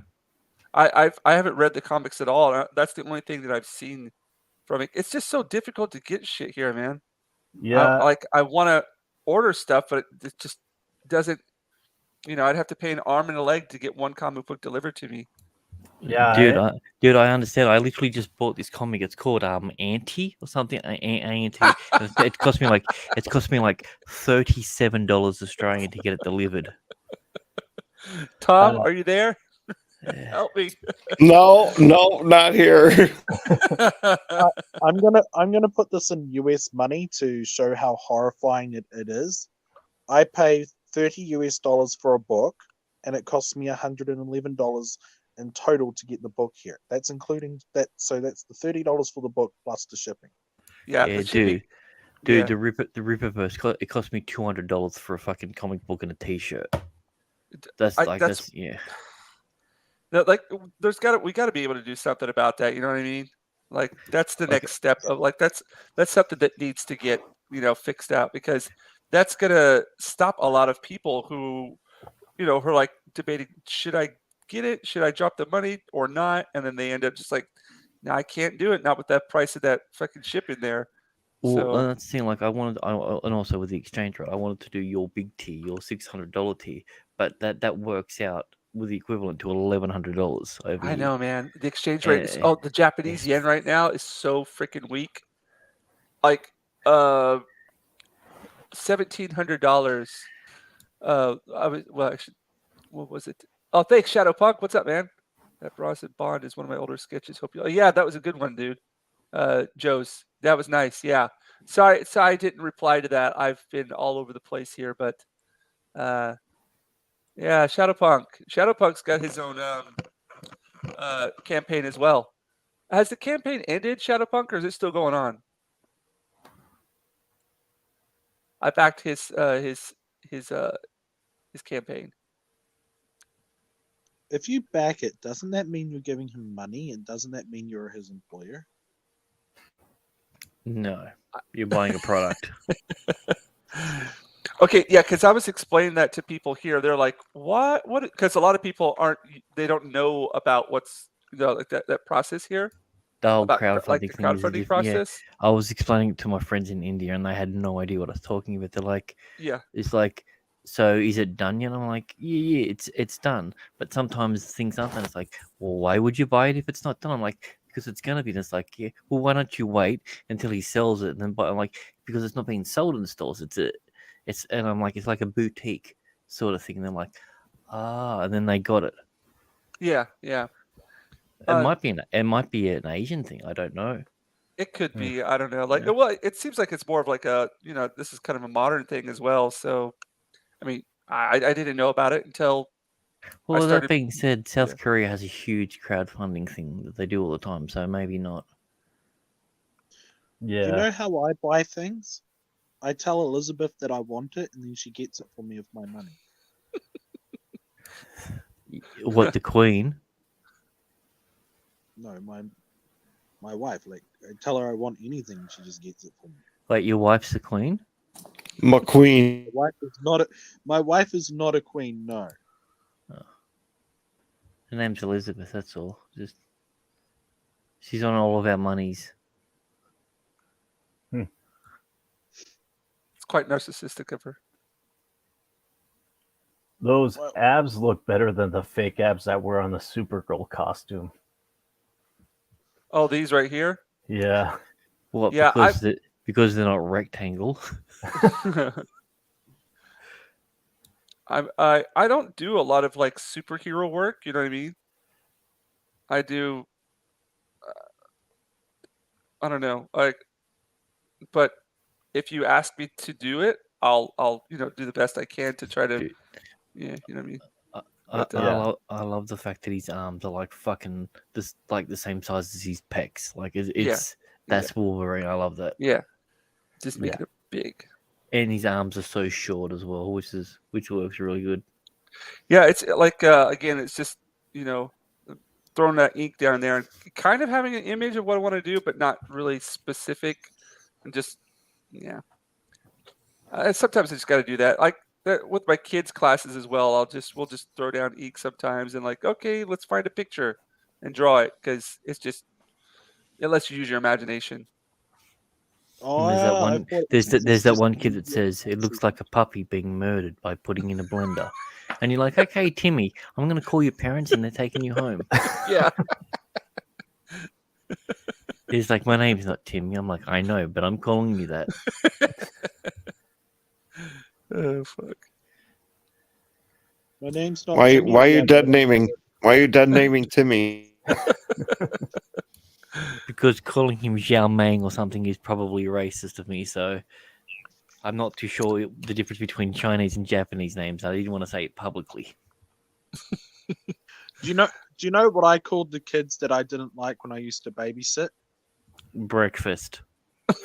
No, I used to call them fuckwit and ring their parents. And then when their parents complained, it's like, I'm ringing the fucking cops on your fucking kid if you don't get them out of my house because they stabbed me with a fork. Yeah, that's not choice at all, is it? Yeah, like up until stabbing me with the fork, it's like, oh yeah, okay, you're just acting out. It's right in the leg. Why? Was he working at a Well, oh, sorry, go ahead. Maybe your leg shouldn't have been made out of meat. That's all I'm saying. But the thing is, I have to hand it to the kid. They were smart. They stabbed me in the leg where I had the walking stick, so I could choose to keep walking with my walking stick or apply pressure to my leg, but I couldn't do both. So they were just out of reach if I wanted just to swing the stick at their leg. I wouldn't, but it's like, oh man, that's the only time I've ever been tempted to actually yell at a kid. Oh. Speaking of stabbing, did anybody see that video of the guy The working- Asian Yeah. fella who had the Yeah. he's going down for murder. Oh yeah. Yeah, he did it in the wrong state, unfortunately. Which state was that in? Was that California? California? Oh God, no. Vegas, Nevada. Nevada. I didn't see Yeah. that. So what happens is because the guy turned his back and he hit him in the back of the neck, Yeah. that is considered excessive force and premeditated. So he's probably going to plead down from murder one, which it can't be murder one because he didn't really do it, but because he saw the opportunity to do it, he's gonna do time, guaranteed. But yeah, like I think the problem is the thing that it's dumb, but it's also within the leather law is the guy actually had a gun on him, but he Yeah. didn't show the gun. Yeah. So therefore, because he didn't show him the gun, even though he said he had a gun, but didn't show him the gun, then the threat is considered less. So him stabbing him is now considered an overreach of his defense, and Yeah. it's no longer considered an actual defense. Yeah, you don't really have a lot of time to It- compute that, you know what I mean? Yeah, I mean, It's put it this just- way: Yeah. if the guy put out a gun and the guy turned around and shot him in the head, and Yeah. then walked over his corpse and shot him another 10 times, Yeah. it'd be clear self-defense. But Right. because he used a knife, Right. it's such a weird fucking thing. Like, Yeah. So I saw like two dudes in that film. I saw something saying that there was a third one, and there was a guy at the door. There was a guy at the door with a gun. He was the only one that actually had a gun presented. Was the fuck, guy that dude, was I'm- not shown? Yeah, Well, Yeah, I I'm mean, showing the other two guys. This is what happens to you if you fuck with and that's me. what he did. Yeah. He did. He dragged it. He grabbed the bloke and he dragged Yeah. him. He dragged him, and because the guy was screaming, "You've killed me," Yeah. or I'm I'm dead. dead, or something like that. I'm dead, or something like I'm that. dead, Yeah. yeah. Yeah. Joe says that guy's still alive, but Yeah. Oh, he's still alive. Yeah. I heard he Apparently. fucking. I heard he fucking got his he's carotid like artery. He's like paralyzed or something, I think. Yeah, there's been all kinds of like different kinds of info on what happened to him, but fuck it. I No, don't know, fuck man. him then. If he's still alive, Play he's got. stupid games, win stupid prizes, guys. But it's at least 2-on-1. Yeah. And like as soon as Well, he dude, like there was neutralized- 3 of them. So yeah. Yeah. right, Yeah, right. but here's the thing: because he's Asian and he has a martial arts background, they're gonna deem what he did like as excessive. It's so dumb. Like I've legitimately heard. Was it fucking I will put it MSNBC? this way. Yeah. I will put it this way. You have a 3-year-old kid with a marker, right? Just okay, and the kid's swiping a marker at you. You try taking that marker off that kid, even as a fully trained martial artist, without getting marker on you. Same thing with a knife. saying that you're a black belt means literally fucking nothing. The guy has a knife. No, the guy. You're Here's not the thing, because Superman. You're not. the You're guy not didn't have Superman. You're a not the weapon shown. Terminator. He jumped the counter. He didn't actually have a weapon presenting, and that's Yeah. what they're going for. Yeah. He's essentially saying that this guy jumped the counter. It was wrong for him to jump the counter, but you attacked an unarmed man. You come at me. Right. and No, dude, say- we agree. You Yeah. don't have to join. Yeah. When I already know what was you're saying. walking in the shop, We agree, you but I'm came at saying me, the letter of the law. Yeah. I'm taking my walking stick to your fucking head if you're coming at me. My walking stick's like a baseball bat, but I'm only human. You can kill me. You say you got a weapon, I believe you. Yeah, there's another guy though that's in the store who's got a gun. You know, man, you gotta. And also, You're there assuming. was the guy 2 days ago, the 80-year-old, Yeah. shot a guy in the shoulder and dislocated, the guy's arm from it.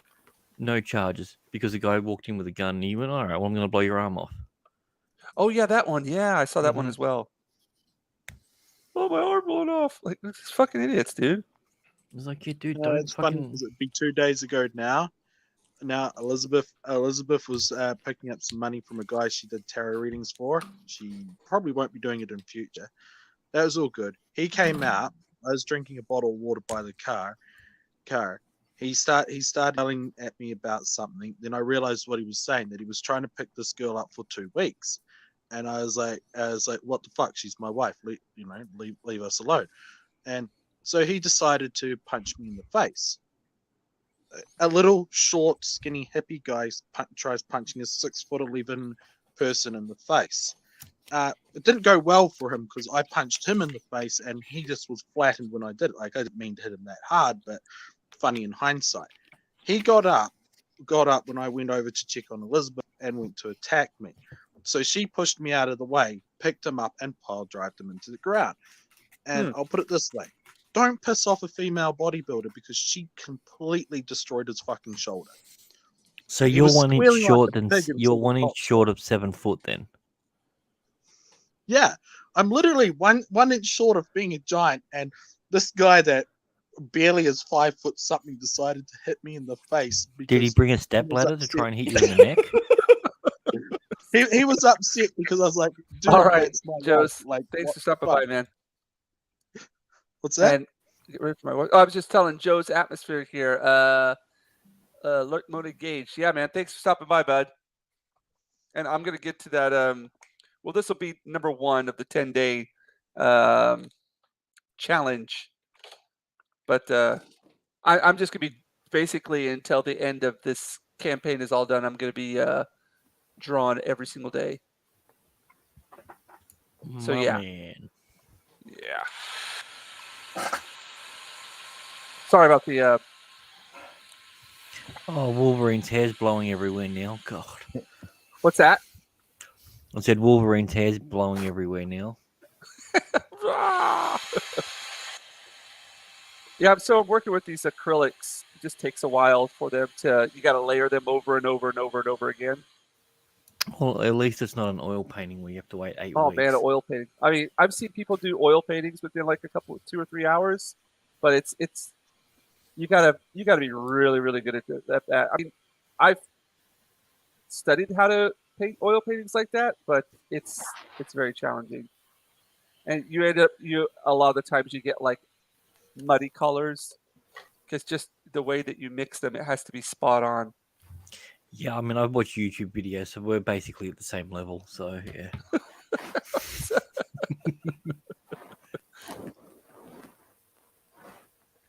Ah man. Oh, any There's plans? There's a Viking on the stream. Oh, look at that. Yeah. Oh, there he is. Oh, he is. Wow, it is a Viking. I am not a skinny man. I can lift twice my weight. And I'm freaking. I'm gonna be honest. The voice and the body does not match. I didn't expect that at all either. To be honest, you said you're from New Zealand. I was half expecting someone that looked more like Frodo. We were wrong. It had the raging rhino sound to me. Oh, from Melbourne. Oh, that's a bit insulting. God. Oh, sorry about that. I'm a giant dwarf. The world's tallest midget. No, I mean I'm a giant dwarf from Lord of the Rings. Like I'm just a really big one of them. So, do you still talk to your older brother Hagrid? Just out of curiosity. No, my older brother's in prison at the moment. When I next see him, I'm going to break every bone in his body. Oh, Oh, what did Hagrid do now? My brother just made murder weapons to try to kill the family and threatened them. He's waiting trial. wow. Kind of sounds like my Yeah. side of the family. My dad's side of the family. Quite frankly, it's not the most crazy or outlandish thing he's done, and I find it absolutely hilarious that he's in prison. Oh boy. I have no love for him since he like crippled me when I was 11. So it's like, yeah, fuck him. Oh, what a bucky! God. Oh yeah, 22-year-old dragged his 11-year-old fucking sibling out of their bed, took to them with a fucking pocket knife, and then decided to beat the crap out of them on the lawn and break almost every bone on the right side of their body. See, he was trying to get you before you got taller than him. Oh That's what it was. no, fuck! Oh, he was. I think it had something to do with my birth defect, and he wanted to fucking make me cry. So it was like, fuck him. Funny thing was, the only times I was conscious, I was still laughing at the prick, and evidently that's fucked with his head to this day. That's what, The thing is, I thought have my nervous family was messed laughter, up. and I laughed when I'm in Yeah. pain, so he was causing as much pain as he could. So I literally couldn't stop laughing. You need to call my brother and apologize. Me too. Yeah, my brother, like, he erased my my save file on the PlayStation, so I understand exactly where you're coming from. So basically the same thing. Shit. Okay, you're both from Australia, right? No, he's Uh-oh. from New Zealand. It's a different place. Oh, It's right. I understand that you're from Canada. I Yeah. get it. So I'm from California, dude. He's joking with you. Yeah, I know. that's what I mean. Same thing. I was gonna say Mexico, and I thought maybe he is. You know, his name I is am Bane. Mexican. Yeah, I it's am just Mexican, like dude. Bane. He could be Latinx, as they call it now. Oh, fuck that. Fuck that. Fuck that. Do not Sorry, say that word around sorry. me. My apologies. I meant Latinx. Sorry, I'll say it properly. Fuck that. Man, how is that going to be a thing? Dude, they're Where- trying to do it with Filipinos. They're calling them Filipinx. Man, Like- if I know some Filipino people, if I said that to their face, I'd get punched. Dude, my dad, they're 3'1" and they will knock you out. Like that's my dad would Hey, slap hey, the. If I said We if I overlooked If I- something horrible here. Who mentioned their brother deleting their PlayStation save file? Like, do you need help? Are you okay? oh need a yeah, hug? no, I've gone through all that trauma. I don't want to relive it. So we're all good. We've moved on. You can use my therapist if you need one. Like, I mean, wow. Dude, you're dealing with physical trauma. I don't think they're up to dealing with all my No, grief. So the mental scars hurt worse than the physical, man. And I mean, seriously, I mean, are you like, it's okay if not okay. no, that's right. I've got all my Latinx friends to help me. So don't say that word again, dude. Hey, so speaking of therapists, has anyone seen those like commercials on YouTube about the like there's like a therapist little like robot like an Alexa type device, but it's a therapist, and the lady's asking like this robot if she's gay. yeah, I so haven't the answer is yes. It's always yes. It's like WebMD, except it's Look, like if you have to Emma's like, ask, yes, you're gay. if you have to ask the question, it's yes. If you have to But yeah, ask anyway, the question, it's a Bane, yes. you were saying your old man. goes up about it. Yeah. Anyways, I was gonna ask you guys, which team do you go for, the Blues or the Maroons? What does that mean? Well, okay. Well, it's I'm Blues because I'm New South Wales. Maroon's Queensland. Oh, whoops. He doesn't go for anything because he's New Zealand and they're all Blacks. So What, that's what are actually we that's talking that, that's about? it. Are we That's talking about sports ball? yes, we're talking about sports ball. Yeah, Yeah. I've never followed that. I actually saw that on the top 10 world's greatest sports rivalries. Yeah, And- like there's been more violence over two states playing rugby league than race riots that we've had in the country. So, and we've had a few, especially recently.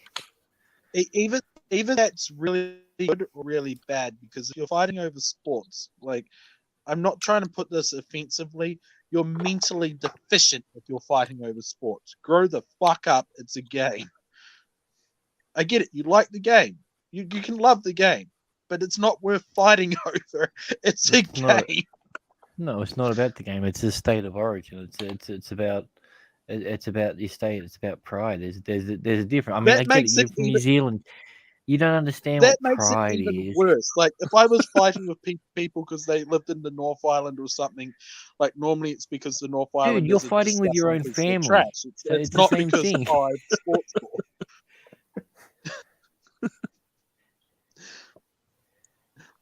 Yeah, like, I would never live with a North Islander because, well, they would I would definitely be pregnant in a week. That's just their woman.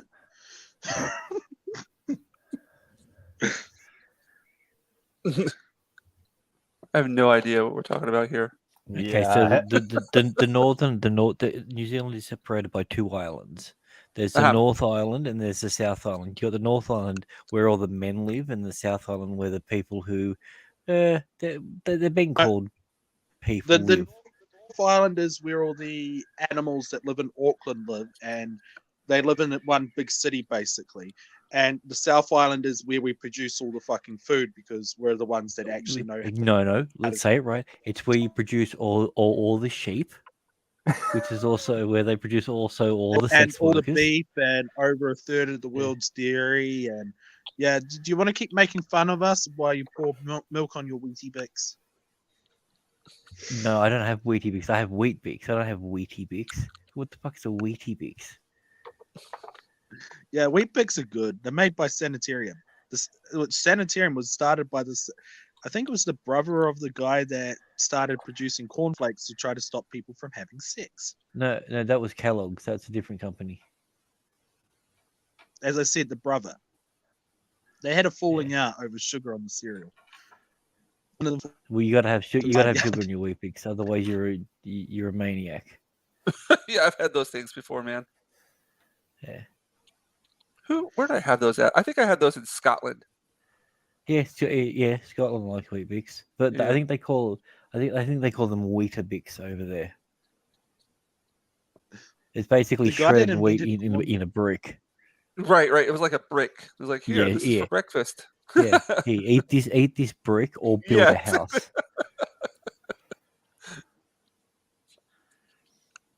Either that or over here in Australia, you just have smashed avo on toast.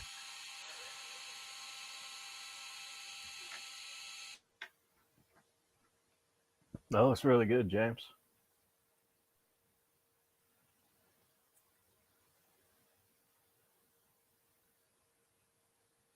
It's weird. I've known him for over a year, and I still can't get used to calling him James. It's just, ever since I met him, I've always just called him Ginge. Yeah, I actually met him on Geeks and Gamers, and we've been talking together ever since. Yeah, I think I was when I first met Jinja. I think I was still working. I was working with Geeks and Gamers then, actually. Yeah, it would have been. Yeah. Yeah, that was a year ago. Wow, holy shit. Yeah. You've known somebody for a year. Yeah. Did Well, on anybody the see, stream anyway. the Thinking Critical interview with Mark Miller? Yeah, dude, that was good. Yeah. What's a No, Mark speaking Miller? about Mark Miller, King of Spies. Oh, Good I- series. I have not read Oh, that. so cute. It's a fox with calico. Yeah. Imagine if Sean Connery stayed playing James Bond until he was like, Dead. The Rock. Like when he was in The Rock. So it's old man Bond going rogue against his government. Does he talk about fucking the prom queen? Actually, no, Yeah. he would be fucking the prom queen. He would be Isn't talking to Sean Nick Cage Connery about that it. guy that? Isn't Sean Connery that guy that the older he got, the more women liked him because he had that funny way of talking, and it got to the point where, oh yeah, lock up your wives and daughters and granddaughters. Because you like the order I put it, because they just got older and older. Yeah. Yeah, Sean Connery's What what was the last? Sorry, he was in that Catherine Zeta-Jones movie too, right? Yeah. Yeah. The last movie that he was in was League of Extraordinary Gentlemen, and it made him retire. Oh man, poor guy. He actually League turned of down Extraordinary Gentlemen with a bit. He actually turned down 2 roles. One was for The Matrix because he read it and he didn't understand it, and another one was for Lord of the Rings. That's right. He read it and he didn't understand what it was, so he passed on both scripts. He's like, what am I supposed to say? You shall not pass. Shall not pass. You I am the shall last not of the pass. dragons. Did you know Yes, that? Gandalf. Did you know that? That was my name.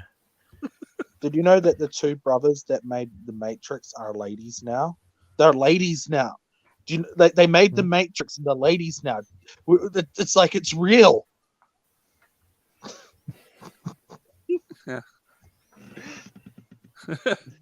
I think they should have just stopped at the 3rd one. They shouldn't have made the 4th I one. agree. They should have stopped at the first one. You're the right. first one, yeah. Don't even bother with the other 2. Like I they was like- only needed one Matrix movie. Why did they need more? Like Well, Yeah. the problem was the Animatrix was so popular. And Yeah, it yeah. expanded so much what it did. And that being said, Yeah, the Matrix, for what it was a massive sleeper hit. it was. Yeah. Yeah. I remember I was here in Japan on a foreign exchange program at the time. So I hadn't seen any trailers, I hadn't seen anything about it. And I get back to the States and I'm still like going through my jet lag, and my friends, I've been only back a couple of days. My friend's like, "Hey man, we're gonna go out and see this movie called The Matrix. We're gonna come see it." Like, yeah, I'm practically like falling asleep on my feet here, but sure, let's go check it out. And I remember we got there kind of late, and we had to sit in the very front row because all of the seats were sold out. And It's got Keanu Reeves in you. Like, yeah, exactly. oh, this Keanu is gonna be Reeves, shit. like I had no idea what I was getting into. I was like, "Oh, Keanu Reeves, okay, well, what are we getting into here?" And I was just like blown away. And I remember the point where I was blown away was like where I was like, "What the fuck is going on here?" Whenever they were doing the interrogation, they had him in the Oh yeah, when Oh. the mouth part. and yeah, and that freaking the tracker droid, whatever that thing, the tracker bug, whatever Yeah. that was. See, that made no sense because they're like, oh, you're being tracked and they can understand our phone calls. Here, meet me at this place and this time. Yeah. You just yeah. told me on the wait, what? But I remember like, what the hell is this movie? What am I getting into here? And that was like the last time I've watched a movie and been surprised. You know what I mean? About like not having any idea what I was getting into. For Like me, it everything else- was That was 1990. Event Horizon. Oh boy. was a movie. Actually, there you go, Yeah. another Lawrence Fishburne one. Strange Yep. enough, yeah. Yep. That was one of the You- ones I'm just like, I did not expect any of this. This was Same here, dude. Yeah, I'm yeah. just like, this is the Jurassic Park guy. He's supposed to be in good films, yeah. and I'm like, Have you this. I'm like, why is that person not wearing any skin? Dude, have you seen In Alpha Madness? Oh, dude, I love that one. Oh, that's such a good movie. Fuck, Yeah, what's the really what's the good. line? What does he say? Have you read Tyler? Have you read Sutter Kane? That's So, Kane. Yeah, how there do we you go. guys know Yeah. these names? Yeah. I'm so horrible at that. Well, You guys are Sutter talking Kane about is olden What's your days favorite movies. color? Mine's blue. I love that whole And the fact of the matter is that the whole thing is a movie based in a movie based in a movie. yeah. The thing is, the final shot is like the final minutes are genius. Yeah. Mm. When he Sick. just when he's sitting down in the movie theater and laughing, it's Oh, I'm gonna have just to watch that again. oh You guys, Dude, 94 had such great films that year. Like, yeah. you That guys was like actually what olden days did. Yeah. that was actually John Carpenter's the third movie of his apocalyptic trilogy. The first one was The Thing. The second one was Prince of Darkness, and the third one was In the Mouth of Madness. Mm-hmm. But I mean, the guy who wrote it, Michael DeLuca, his only other thing that he did was the original short for Lawnmower Man.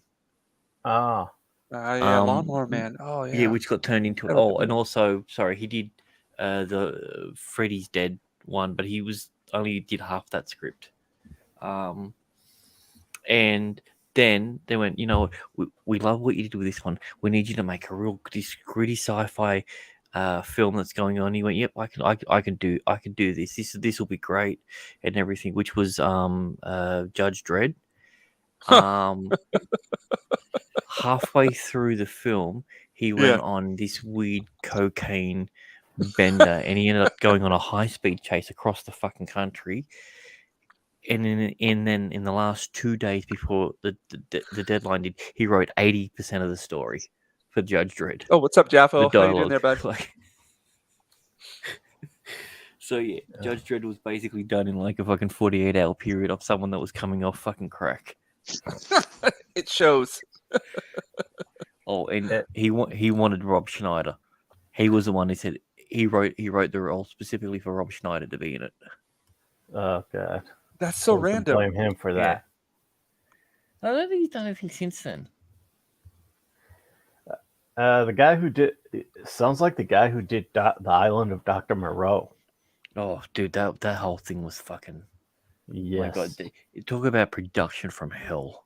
Oh, Critical The Drinker did a video about that, right? yeah, he did. Yeah. He also did. I think he also did. That was the film that almost made David Thewlis quit acting. He had a choice. He could either go back to being a fucking carpenter, and he went, I'm gonna do it. He said, I'm done. He walked off the set and then ended up coming back the next day. Who is this again? David Thewlis. I think he played the lead. Well, no, the lead was Val Kilmer, but Val Kilmer, yeah. I'd actually also had what's his name? Kiwi fella, Tamora Morrison in it. Mandalorian. He was also in it. Yeah, he was. Boba Fett. Sorry. Oh, Yeah. Boba Fett. I did not watch any of that. Couldn't bring I myself to do it. saw the first episode.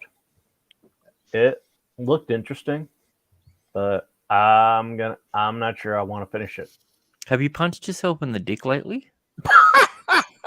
Just out of curiosity, because watch that and then watch Obi-Wan, and then punch yourself in the dick, and then tell me which one was more pleasant. Why do you want to? Why does somebody need to do two things that are terrible? Like, why are you telling them to do two things that are terrible? Are you not trying to be extreme? It's called comparison. Why do you hate people? Why do you I hate don't. everyone? Like who hurt you? Who hurt you Dude, enough to suggest that I'm not people gonna. do that? I'm not gonna kick Shane Bane. You know, he could be into that. I don't know. Like, who hurt you? Why did they hurt you? Like, what's wrong with you? Oh, there's plenty wrong with me, but no one hurt me. I mean, That reminds me of an 80s song. Was it an 80s song or a 90s song? Do you really want to... how's that song I go? think it Is was it an 8. Boy George? There, Yeah. oh, okay, Culture Boy Club. George, yeah. Yeah, it was Yeah. 80s. Do you really want to make me cry? It's like, yeah, just don't use lube. There you go. I've been looking up Dungeons and Dragons too much because I've stopped getting recommended weird.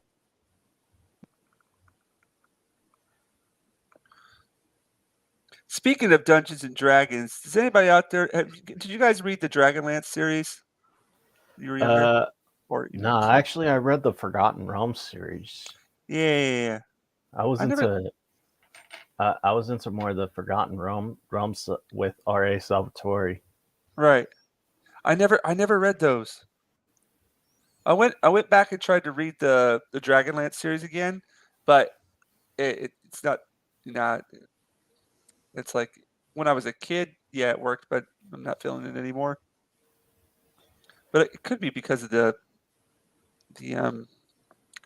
I'm of course listening to the audio book, but the guy who's reading the audio, like the narrator, or whatever you want to call it, yeah, he's not feeling it. There's not a lot of emotion in the his reading. Who's the narrator? I can't remember his name. It was something that I don't think they put like a whole lot of thought into it. It's just like It they found a wasn't guy. Stephen Hawking's, was it? Okay. I What want the you to do two things. Wait, Imagine sorry. Stephen Hawking's reading the Bible. In the beginning, there was darkness. Bullshit theory about black holes that haven't yet been proven. And because they haven't been proven, you cannot say, I am wrong. I am not wrong. I am not wrong. Destroy the doctor. And then God created Adam and then Eve. Well, I like at the end of his book, he said, in the end, who really knows? I don't know. Maybe God did it. That's Oh literally yeah. his last. That's fucking crazy. Also, did you hear that Giancarlo Esposito is looking like he's going to be playing Professor Xavier? Oh, dude, no. That shit. No. Sorry. No. Nope. Nope. I mean, nope. I'm. He's not even bald. I mean, he's also Brazilian. Yeah. No. I'm just at the point. It's like, all right, just start casting. He's able-bodied. Like, I mean, it doesn't make any sense. He can't Exactly. play. Dude, He's I not don't even even in think a he's a wheelchair. mutant. I don't even think he's a mutant, to be honest. I know. Do you know that you can We fix the might- not being bald problem and you can make him disabled? Just like cut one of the lower vertebrae. Like we can fix these problems. Oh shit. We can Do you rebuild want him. everyone We to can have a make him cane? worse. What's that? The $6 man. We can make him disabled. Yeah, get me 20 cents for a bullet. I just Yeah, need but a you blank can't make round. him- To be honest, it will be worse. Yeah. But there's just a problem with the whole melanin thing content. Sorry. No, I don't know. Professor X. Have you heard of a tattoo gun? I don't even know if he likes melons. Have you heard of a tattoo? Shit. Kind of lost you there, bud. Have we lost everybody? No, no. I'm still here. Can you hear me? Oh, yeah, I can hear you. I'm Yeah. like just like into this painting, and I start Yeah. losing. You know what I mean? I get into that zone. Yeah. Anyway, dude, I've got to head off, man. So Yeah. it's 1 o'clock. So you'd be hitting what, midnight yourself now, wouldn't you? Yeah, I'm gonna be hanging it up here pretty soon myself. I've been on here for a Yeah. couple hours. But Yeah, dude, I love your work, man. Just keep doing it. yeah, You've it's just, your color work is it's coming leaps and bounds. yeah, I've been just practicing with this style here, but I appreciate it, Grant, man. You're always Actually, that's really good. Good. I was scared about the big blood stain, but you really pulled it together. yeah. It's just all about keeping with it and not giving up. Just keep on pushing it until you'll reach that spot where you feel like I, something's I like working. I like how he's very pointy and everything. Mm. It's kind of like the image I had whenever I was working with it. So yeah. Oh, I Yeah. got to do the claws and some other things too. I'm not really liking this arm right here, so I'm gonna probably wash it back. Put a few injection marks in there so he's having a bad day. All right, man. I'm gonna Uh, head off, buddy. all right, So man. Thanks, Grant. yeah. Always All a right, Love pleasure you. having you on here, bud. I'll get you on my stream sometime next week if you're available. So Oh yeah, definitely, dude. Definitely. yeah. Just let me know when, and I'll totally be down for it. All right, sure, brother. I'll Take it make time. easy. All It right, was dude. good talking to everyone, Milton, Bane, and if Rogers is still here. So Yeah, man. yeah, have a good one, Take it guys. easy, bud. Yeah. Have a good one. Ooh. And then there were 4. All righty. Look at the comments here. What's up, low spec? Did it for a friend back in the night. Oh, there we go. All right. So, Milton, Yes, still there? I think I am. Are you? Am I? Oh yeah. That could be a philosophical question in itself. Are you there? Possibly. No, it's just We have- my phone is really old and shitty. Oh, you're using your phone right now. I got you. I was using my tablet. I could hear you, but you wouldn't be able to hear me for some reason. And like my tablet is brand new, top of the line, and I have to use my crappy old phone that I thought I could throw away. Yeah. It's funny, kind of that. I don't know. I bought like a new camera to take photos of my artwork with, and I was all excited about it and everything. And I started taking photos with it, and just realized, yeah, my phone takes better pictures. Waste of money. Oh man. Oh, I felt really bad. My wife recently gave me her camera that she used to take photos of us when we were kids. Yeah. Kids, because they've stopped making the microfilm for it, and Right. it was the only camera she could sneak around the school without the other kids asking for her to take photos because she could just like literally just hide it in her pocket. Right. I was like, yeah. Yeah, man. When I was in college, it was all film. Everything was film, and we had to develop all of our stuff, go into the dark room, do all the work there, and that's just non-existent now. Hey, what's up, Nerd Polio? That really rolled off the tongue. How you doing? Like she's been digitizing all our old photos, but like when she's been digitizing a couple of them, like the correction software has made a few of them look like fucking paintings, and she's really pissed about that because she has to redo them with better software. I got you there. Yeah, It's like, yeah, when yeah, they scan in, they don't. When they scan in, they don't look right without it. yeah, yeah. I don't. I'm not a man. I so much more enjoyed working with film than I do with digital stuff. But I'm just old school. Oh, they still have film cameras. You just like they've stopped making like some of the microfilms, and it's like really Yep, annoying because it is. Yeah, you do realize those cameras you can sneak into places where you're not supposed to have cameras. They don't have a flash on them. You can take them into places where you're not allowed to have a flash because it ruins shit. Like, they're actually really handy. espionage. Well, it's like it's like if somebody has a freaking car accident and the cops will go, oh yeah, you can't take pictures. You can take pictures of the cops fucking planting shit and then blackmail them, which I've never done. That's the first thing I do. Like I've been in car accidents before, and the first thing I do was take out my camera and immediately start taking pictures of everything. I take pictures, save it to an SD card, save a copy to an SD card, hide the SD card in my wife's car, and yeah, then let the fucking cops know about it. because around here, if it doesn't flatter the cops, the photos will disappear. Then you present another copy to one of the other police stations, and it's too much paperwork for the local one here to hide because he doesn't like doing his job. He won't do it at any cost. Do you live in a larger area, or is it more of a smaller community there? It's a small rural community, so yeah. Okay. Yeah, the local guy won't do anything that requires paperwork. Like, it was only because I rang up 3 different police stations that he actually did anything about my brother.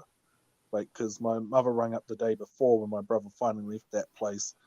The cop basically told her off for wasting his time, and then the same cop had to do his fucking job because I rang up multiple different police stations and told him, yeah, I have recordings of people talking about giving you bribes, mate. Then he was like, oh well, you got to get handed over. It's like, okay, there's 3 different copies. They're all hidden underneath red beech trees within an 8-hour walk from here. Find them yourself. Then he started doing his job. It's like, I literally only asked him to do his job. It's not a fucking blackmail. That's fuck you, cunt. That sounds like a different system than we got over here. Like, oh yeah, like, and it's only one guy. He just doesn't want to do his job.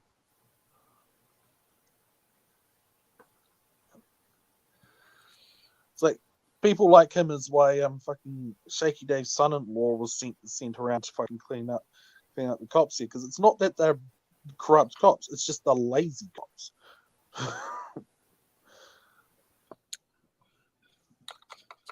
I had over here. I had an incident where I moved to this new place, into Miyazaki City, and the first night that I moved in, I didn't have a TV, I didn't have stereo, I didn't have anything. It was just basically an empty apartment with a suitcase of mine, and I laid down on the ground because it didn't have a bed either. Lay down on the ground, closed my eyes, and about ready to fall asleep. And then all of a sudden, I hear this huge, like, scream from below. And this guy just starts going crazy, just yelling and yelling and yelling. I'm like, what the hell is going on? And then I hear his wife or some other lady telling him to, like, just calm down. And then I'm thinking, oh man, this guy's beating up on his wife or something. Got some domestic violence going on here. And I was about ready to call the cops, and then all of a sudden it just stopped. And I was like, okay, this is really bad, but I don't hear anything else happening, so maybe I hope everybody's all right. And then I go to lay down again and turn off the lights, and then boom, downstairs, the guy downstairs just starts screaming again.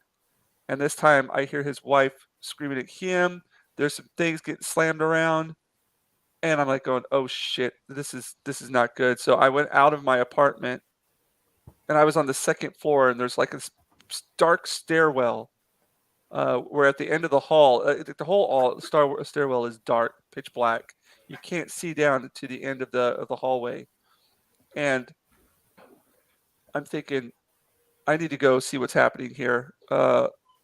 And put a stop to this if that's what needs to happen. But all of a sudden I hear somebody stomping up the stairs, doom, doom, doom, doom, doom, and this guy with glasses on. This is like 8 o'clock at night, pitch dark, pitch black. He comes running at me. This is Japanese bloke. Comes running at me, and he's like, "I'm going to kill you. I'm going to fucking kill you." And I run right back into my house, slam the door shut. And then the guy's just banging on my door saying, open it up, I'm going to kick your ass. I'm like, why would I open up my door to have you kick my ass? And the guy's like, I know you're a foreigner. I know you live here. And I was like, look, dude, I just moved in here today. Get out. Like, get away. He's like, let me in. And he keeps on. I'm like, dude, I'm going to call the cops right now. And he's like, go ahead, dude. I don't care. So I call the cops. And he leaves and goes back downstairs. And I tell the cops, like, look, this guy just threatened to kill me. I just moved here today. Could you send some people over right now to help? And they're like, sure. And 40 minutes later, some local, like some cops pull up. They're all like in their regular clothes, and I tell them the situation. I'm like, look, I just moved here today, and the guy downstairs was yelling at his wife, and then he ran up here and he tried to break into my house, in my door, in my apartment, told me he was going to kill me, and they're like, okay, so it was the guy downstairs. I was like, yeah. They're like, are you sure it was him, the guy downstairs? I'm like, well, I can't be 100% positive, but I'm pretty sure it was him. They're like, well, unless you're 100% positive, we can't do anything. I went, what? You can't do anything if I don't know 100% that it's him? And I was like, okay, well, what do I do if he comes up here again and tries to do something? They're like, well, call us again. I'm like, okay, so I have to wait for this guy to try to break into my place again for you guys to do anything. They're like, pretty much. I'm like, okay, you guys go home, and then whenever you get a call of me like messing this guy up and taking things to my own hands, remember that we had this conversation. And they're like, okay, hold on a second. And they talk to each other for a bit, and they're like, okay, we're gonna go downstairs and check if it was him or not. Because I told them I'll take it into my own hands. I'll I'll do what I got to do to protect myself. And then they went downstairs, and 30 minutes, 40 minutes later, they popped back up. I was like, was it him? They're like, yeah. I was like, well, what was his problem? He said that you were being too loud. I was like, how was that being loud? I was sleeping. And then they're just like, yeah, we talked to him, and he said that you're being really loud, and that it was driving him crazy. I was like, crazy enough to want to kill me? I wasn't even doing anything. And then they're like, yeah, well, I was like, well, what's the next step here? Because he told you that he tried to break into my place. I mean, what do you guys do about that? Well, we can't really do anything. I was like, well, what should I do? I'm here by myself. I just moved here. They're like, well, why don't you try to be friends with them? And I told them, yeah, just go home. You guys are worthless. Try to See, be friends. Sure. Yeah. What you need to do is find a dodgy looking emo kid that hangs out at the police station, because he really works there. He'd be almost in charge of it. And then make sure when you look at him, you have to go, is that a girl or a dude? And then you tell him your plight. He'll bring out this really cool old man and these girls that are overly obsessed with him, and then they'll beat him up with a great big sword fight in the middle of the street, and There the we problem go. will be solved. It would all be over, settled there. Oh, sorry. I watched animes. It's how it's done. Ozzy ASMR multi-layered. Thank you for dropping by, and appreciate it. It's coming along here. Still got a bit to go, but yeah, I don't know if I'm going to finish this tonight or not. I've been going almost for 2.5 hours, and I've had a really, really long day, but yeah, I'm feeling pretty good about it. Yeah, it looks great. It's the first time I've drawn Wolverine since high school, or maybe junior high school. So it's been a couple of years. But yeah, I just like, this is more like the cover art kind of style. I would love to do this on all of the interiors, but it just takes so long to do it this way. Yeah. Yeah. Speaking about great art, What do you got there? Gunslinger Spawn. Oh, cool. Todd McFarlane. Yeah, that guy's a beast. Todd McFarlane, Tim Booth. Yeah, Brett Booth. Some of the art in here is just incredible, and it is just amazing. The art, I don't know if you see it with the light. Yeah, I could see it. Yeah, like The art, the attention to detail, man. I don't know how they do it. I really don't know. Yeah, I like that the Spawn he's expanding with the Spawn universe, and he's bringing in more creators and artists. Yep. Why doesn't he just start up his own, like, you know what I mean? Well, the thing is that Image is just a distributor. That Right. he already has his own brand and publications. Oh, okay. And it's like with Skybound, they have Invincible and The Walking Dead, and and they're distributed by Image as well. Oh, okay. I didn't know that. As you guys could probably tell, my knowledge of current comic uh, knowledge. Well, sorry, I'm fading out here. My current my knowledge of current modern uh, the current modern comic world is very very very limited. I just haven't read them for a long time. Yeah. Yeah. I've found when it comes to comic book artists, at least they know about other people comics, the better they are at the art. Oh man, you can't pay. I think that goes not just for artists, but for like a lot of whatchamacallit, professions like sports athletes, actors and actresses, just everybody, man. Just you can't sit there and dwell on what other people say because then sorry. I didn't see you there, Eric. Yes, Had you got there. here, man. I just Hey, how flew you in. doing? And boy, my arms are tired. Oh, Joe's. This is just a passion project. How you doing? This is just a passion project. Eric. What I miss?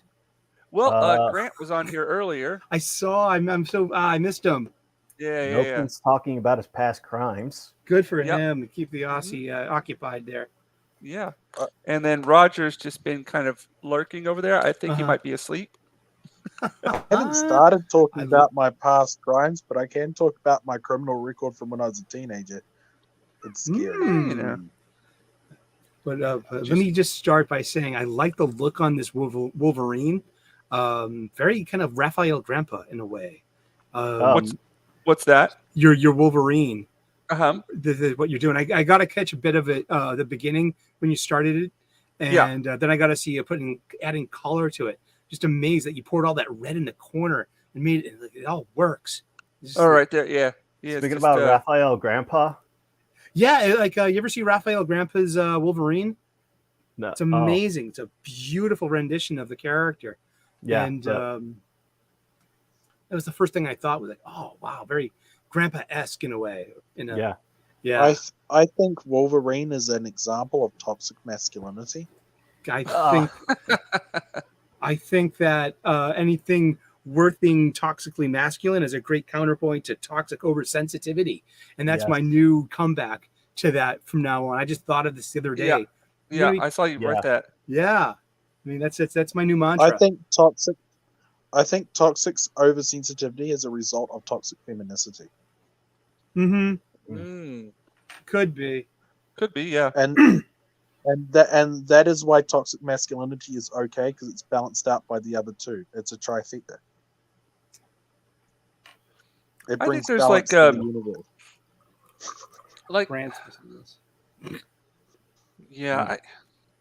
It's just so weird how this all has kind of happened within the last 10. I guess come to light within the last. There's a lot of terms that I've never ever heard, and then in the last 5 years or so. Yeah.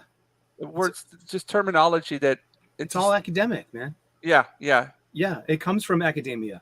I mean, they're hiring because publishing has its marching orders, and part of it. This is my humble opinion. These marching orders since about say 2015, we had the Me Too movement. Right. So you had to remove the victimization of especially women in all fictions. It's why you saw a tonal change in Game of Thrones and in Westworld. Yeah, I mean, you saw a complete tonal change. Yeah. And then came the election of the 45th president of the United States of America, where one side of the aisle collectively lost its shit. Yeah. And we've been running on this thing of hurt feelings and oversensitivity ever since. Man, I watched like, people that I know very, very well just all of a sudden turn into, I don't know how to explain it. It was the TDS, you know what I mean? Mm-hmm. Yeah. Conversations that we'd never had before all of a sudden was just coming up all the time. I'm like, what is going on here? Why are we talking about this? Yeah, because it's academic. It comes from academia. Yeah. It's literally capital P, capital M, postmodernism. Right. And which is a 1960s French form of Marxism, and you need an oppressor in order to be oppressed. Yeah. And that's yeah. the magic ingredient in all this capital T theory that's being pushed. If it's intersectional feminism, if it's queer theory, it's all of these different, things. And you need to have an oppressor in order for Right, this right. ideology to work. Well, and that's where. Go ahead. I'm sorry. Have you ever thought maybe it's the fact that we have started paying attention to people with mental illness, and then we have decided to sensitize the populace by going, you need to sympathize with these people, and then people started sympathizing with them, and mental illness is getting taught as the proper way of thinking, which there is no actual proper way of thought. So what we're doing is inducing a populace that is mentally ill. Like for an example, Pretty evidently much. the word truth is anti-trans. Why is that anti-trans? Oh, well, because of my exactly. truth. It's You don't have to agree there to is an that. objective fucking truth. The objective truth of the, like, if you want to get technical, the objective fucking truth of the matter is you were born biologically this, you were biologically this. Okay, that's fine. But also the objective truth is I have a light post outside my house, and thank fucking God, because it lets in just enough light when my light bulb blows, because I'm fucking paranoid of being inside in the dark. And the objective truth of that is there's no reason why I'm paranoid for it. I'm just nuts. I love the glow. I love this part. This definitely doesn't blow. Is that your blowjob machine? That's a different device. It's a personal thing. Blow dryer. Blow dryer. I love that. And also, again, James, to bring it back to Havoc versus Wolverine, you got a lot of that. Yeah, there's that to it too. Your What's professor. that? Sorry. Havoc versus Wolverine meltdown. Yeah. Teacher. That's Kent Williams. Yeah, dude, he was such a big influence on. Like, I had his courses, and then all of a sudden my illustration just exploded. You know what I mean? Yeah. It was like instantly, like a light went on, and that's a big mohawk there. If my hair was twice as long, I would do this. Damn. Holy cow! Like, I've nearly got long enough hair to do that. But you're gonna put a new hole in the ozone layer with all the final net you need. Use shellac or something, non-aerosol.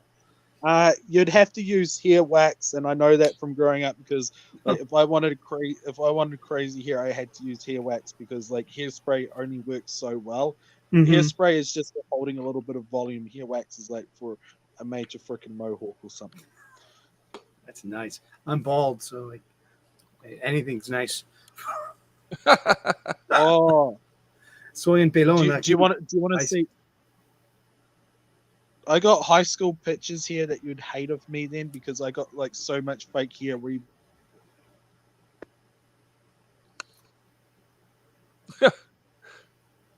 Eric, that was a good stream that you did there with Wakizushi today. Why, thank you very much. Thank you for tuning in too. It's good to see you there. And I'm glad you're reading Dune. We're gonna have a good. Man, I've been listening. It's so good. Yes. But you know what? There are parts of the movie, and now that I'm like, I actually like what they did in the movie more than I did in the book.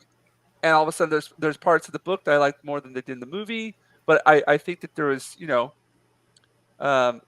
definitely, it's just really fun to go back and read that again. Yeah, I mean, I love the show Don't Tell that that Villeneuve does, especially with Leto's death. The imagery of the matador, the bull. He's literally dying underneath the bull that killed his grandfather. So exactly. It's like, there's a lot there to unpack visually. Yeah, and they don't. Yeah, it's show Don't Tell. Loving that part of it. Speaking about Dune, how do you think he's going to do the guild navigators? Yeah, interestingly, every iteration of Dune has their own version of the guild navigators. Maybe he'll do something like he did in Arrival. Ooh, like giant wing gossamer kind of tentacle kind of thing. I didn't see Arrival. Yeah. Oh, did you Milton, what the hell is that? That looks like the dog from Invasion of the Body Snatchers. Yeah, that maybe that's what the 1978. Gillers are going to look like. Yeah. Oh my god! I just found something even worse. Want to see it?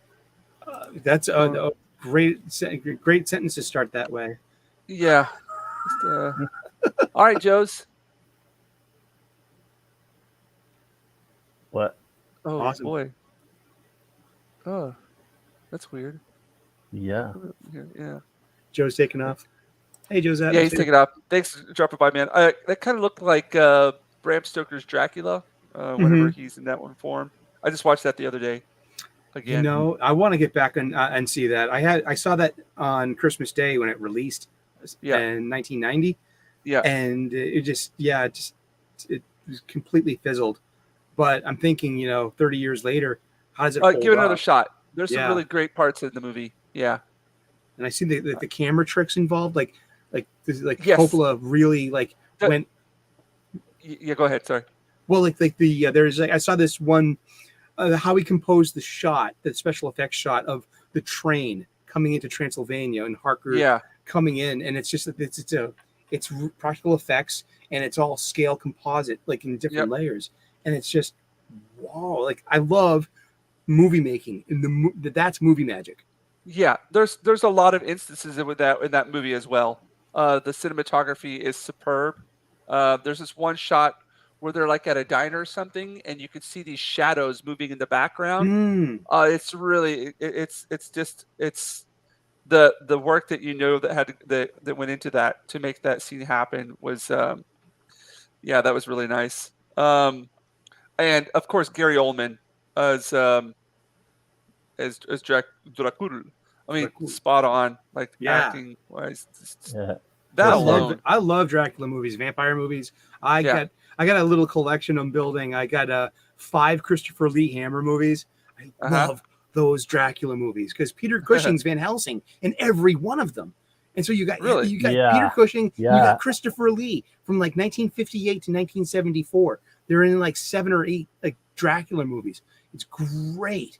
And Peter Cushing was also Victor Frankenstein in the Hammer movies. Yes. Oh, I got to catch up on those too. These are great because they're all brand new if you haven't seen them yet. And just those Hammer movies they're fun and they hold up too because they're just old creepy horror movies. They're really fun. He was also in let's see. There was I saw this in Brandon Tennell's Cult Movie Reviews. There was a Dracula movie Hammer movie that they did with Count Dracula, which they did in collaboration with Shaw Brothers. Mm-hmm. And it's interesting because you see the gothic horror of Hammer along with the Chinese mysticism of Shaw Brothers and the Kung Fu. Mm-hmm. And to see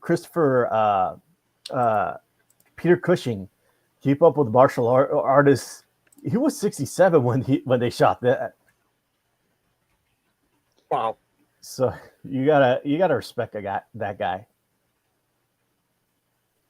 Yeah, Let me look it up here.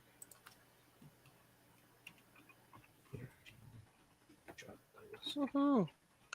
So I'm being so quiet here. It's Legend of the 7 Golden Vampires. It's Yes, made in at 19... 9 p.m. Yeah. Oh, I didn't even. Oh shit.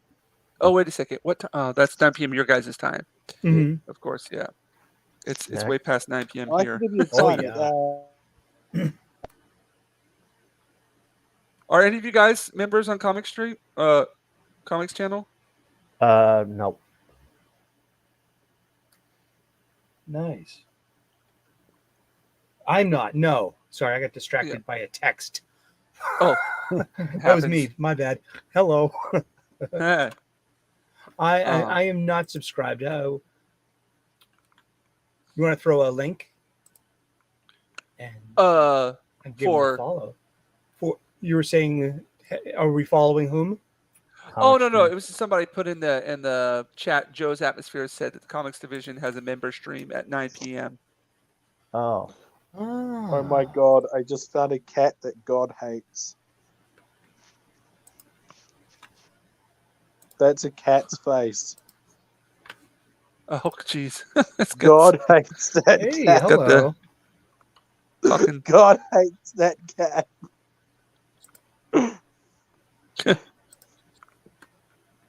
Is that your cat? No, but I wish it was. I'm I would allergic to name it cats. I Whiskey. love them, but they want to kill me, literally. And then they would take me bit by bit to their litter box over time. Now, don't get me wrong. Don't get me wrong. I loved my pet cat, but I kind of was a bit disturbed when he started bringing me the front halves of still living puppies and That's stuff like that, love. and putting them in my Yeah. bed. That's Like, love. That was like the puppies would nuzzle into you and like you'd wake up in a pool of blood and there's this shivering half dead thing nuzzled into you and you're like, oh my fucking god, I have to kill this because there's no way of saving it, and it's oh my fucking god, and then there's the cat just looking at you, just It's a like, ginger cat. oh, just aren't you covered in pleased? blood. Yeah, exactly. That's the cat. It sounds like cat being cat. That's literally cat showing you how much they love you by presenting you with their kill. That's like really like, that's cat psychology, dude. mhm. That's the I ultimate don't sign regret. of affection. I don't regret feeding him the cats we used to exterminate at the dump. I'll put it that way. Damn. He was a monster of a thing. My mum decided to start feeding him after that. Like she was just a little put off by that. My dad was like, saved money.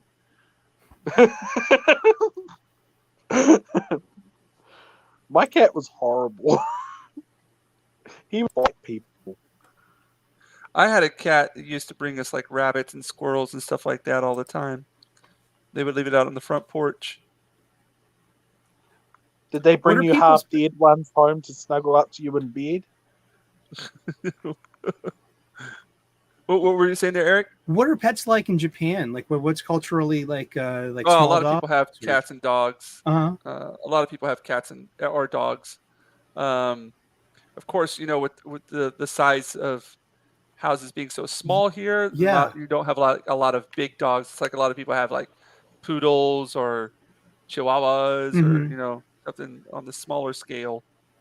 And then there's a lot of stray cats, tons of stray cats, because cats bring you money. Manuki neko. Thing is, Yeah, if you get a large dog, it solves the stray cat problems, and large dogs need a lot less exercise than small dogs. That's yeah. That's it's just the size of houses over here and everything. Man, to have a big dog, it's just Not Yeah. feasible. yeah. I yeah, mean, I know some people who do, but they have like really, really huge houses. I have a medium-sized dog. He's only like the size of a large border collie. Yeah.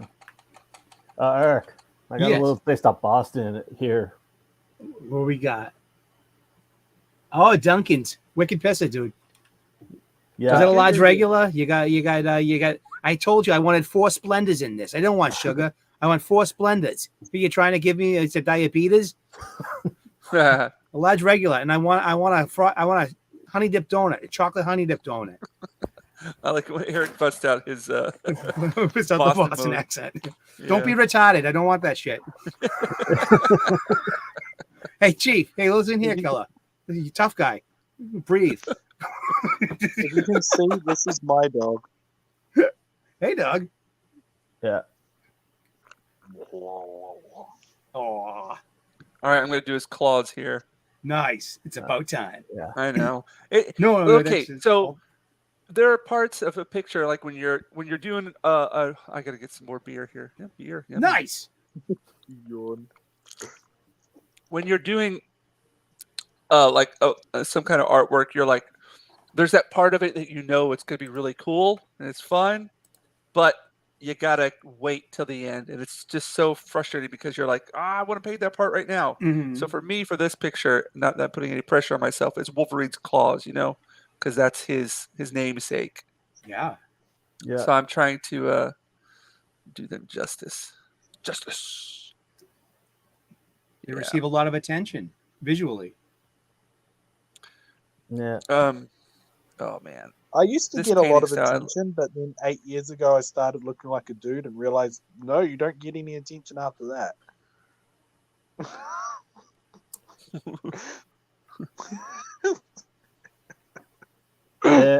Eric, I liked your video about escapism yesterday. Like, thank you. I mean that. I really do. I mean, that goes into what I was saying earlier about postmodernism. There's all this, the activism and the advocacy culture comes from academia, Oh, you want to help him cookie? and it comes from having an oppressor and needing an oppressor. So to be Yep. like, we need to lead with our identities, we need to lead with our sexualities, or all these qualifications in our characters, and it's like those are real world problems. We want to leave them behind for just a few moments in a day. Listen, I played golf once in my life, and on the way home, I realized something very important and why this game is really important to people. I didn't think about anything else in this world except for that ball for 3 hours. Yep. I had stopped fighting with my girlfriend in my head. I had stopped worrying about my bills.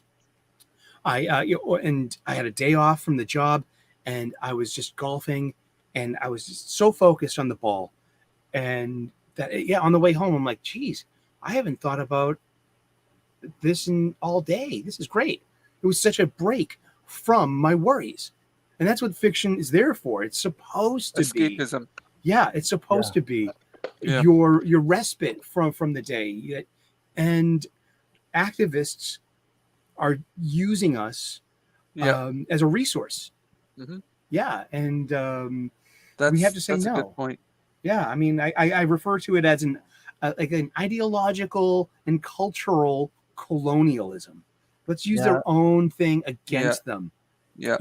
Our fandom is a pre-existing, pre-populated space. We have mores, group expectations, group behavior, and these conquistadors have invaded our space, and they demand that changes be made. And if we don't accept their changes, we're a savage. Yeah. We fucking. Yeah, exactly. We're an we're a phobe, we're othered. And no, I don't agree to that, and I'm not going to accept that any longer. Yeah. That's there, man. Yes. That. Yeah. So yeah, thanks for checking that out. That's something I really believe in, and escapism is just as important as activism. But the activists don't respect us. They don't. Nope. Yeah. I saw this interview with Eric Green and Wes from Thinking Critical, and they were talking about them trying to rewrite American heroes like Superman and the activists that are writing comics right now. Yes. And they were talking about rewriting American heroes like Superman and Captain America. Yeah. Back then, people who had liberal ideas would incorporate the ideas they see in America, the problems they saw in America into their stories. But now they see the problem is America, and they'll just beat you over the head with their ideals. Yeah. And it's one-sided, and it's very academic, and it's coming from that postmodern place that you can only sell this if you have an oppressed and an oppressor. Yeah. And it's really tiring, man. Yeah. Talk about tiring. I saw nice, Milton. Hello, fat man. That's my Batman. No. That's my Batman. Yeah.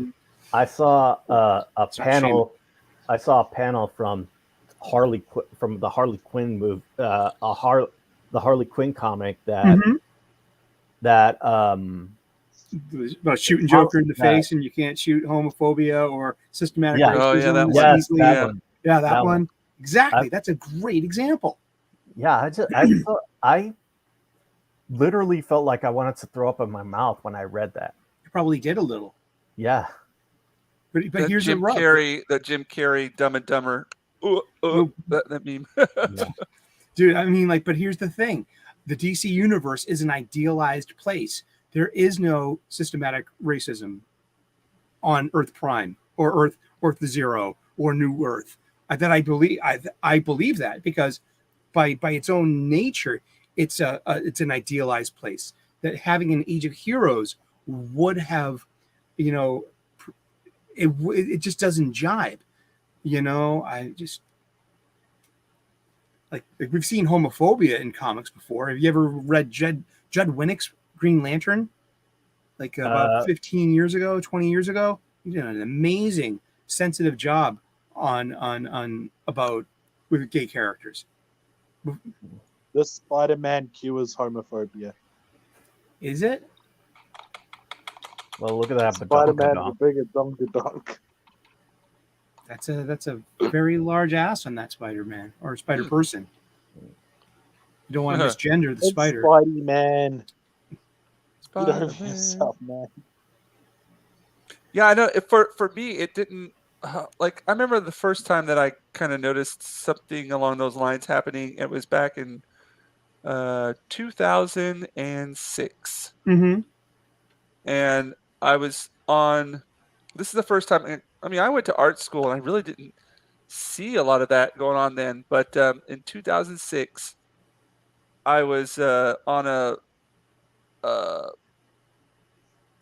whatchamacallit, a volunteer trip to India, Mm-hmm.